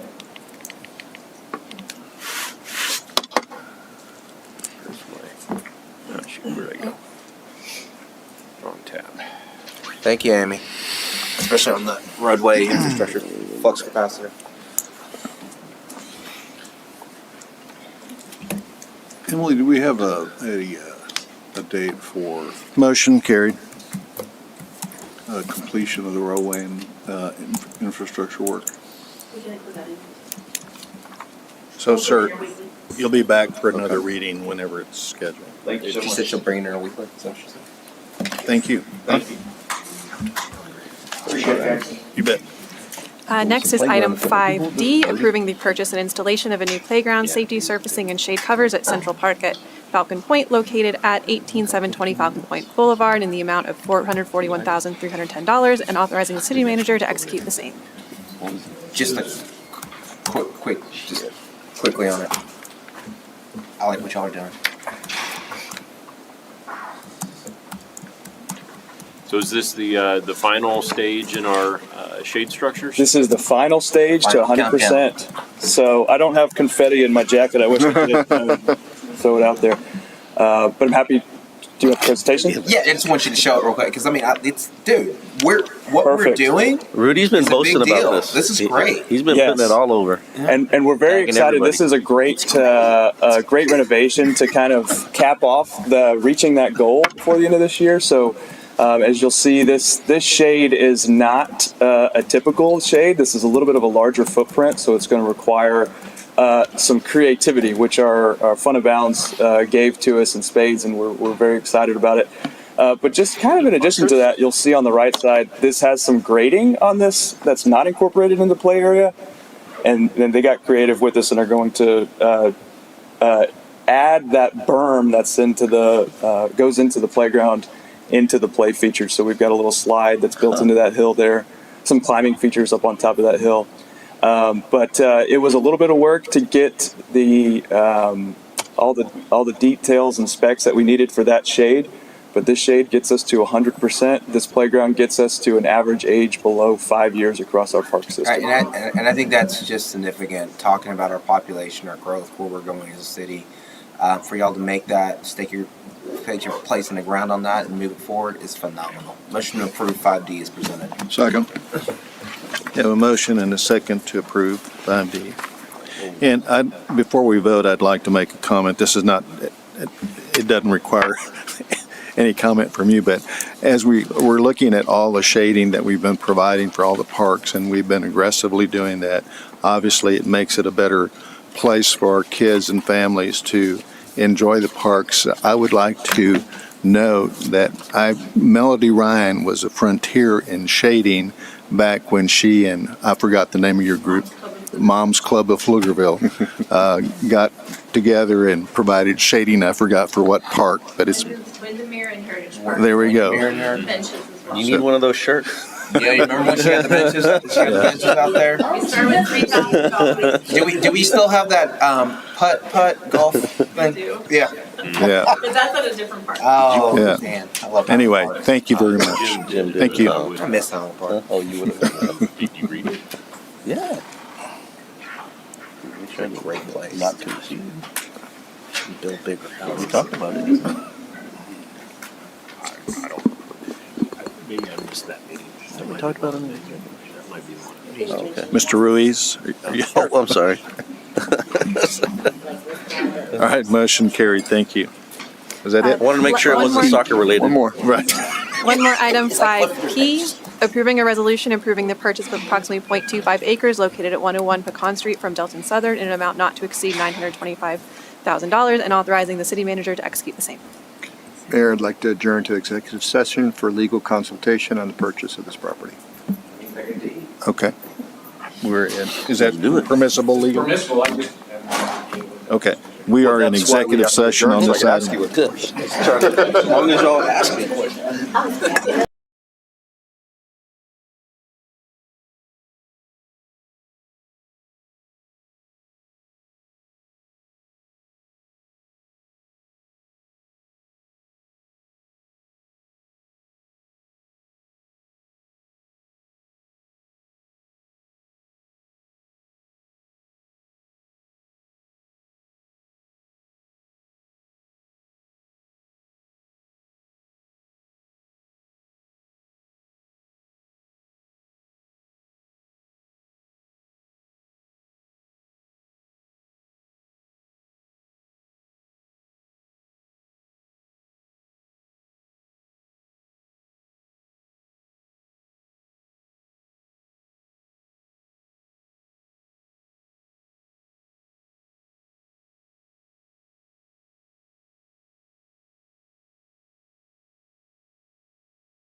Scared them all off.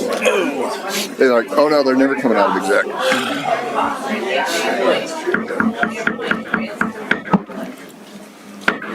Where's everybody? Right? They're gone. Jason's the only one that loves us. I was thinking the same thing, but it'll be October by then. Everybody's mad. Yeah. Oh, that's right. It's month to month each summer. Yeah, we're good. We're Okay, good. we have, Just heard back from people, it's a month to month. we have item 5P. Peter, did you say? Yeah, I just got heard No, back. no, I'm talking about Rudy. He called it. It's month to month. 5P Peter and 5 Paul. Okay, it was Paul. Paul, Peter. Philip. That's Where did you confusing. get- Okay, he's here. Mary. Ooh, that's a nasty one. Five P is in Philip. You're welcome, Trista. Motion to approve 5. Oh, I hadn't heard we're back from executive session yet. We're back from executive session. No action is taken. Sorry. Mayor, I motion that we approve 5P. Second. Do you hear how much of an echo we have that nobody's in here? There's no body to absorb the sound. Didn't we just talk about some sound deadening things? Kim, we beat 10 o'clock. All right. It's close. Okay, motion carried. Thank you very much. Thank you very much. We're done. All right. I can't tell you how many people always comment about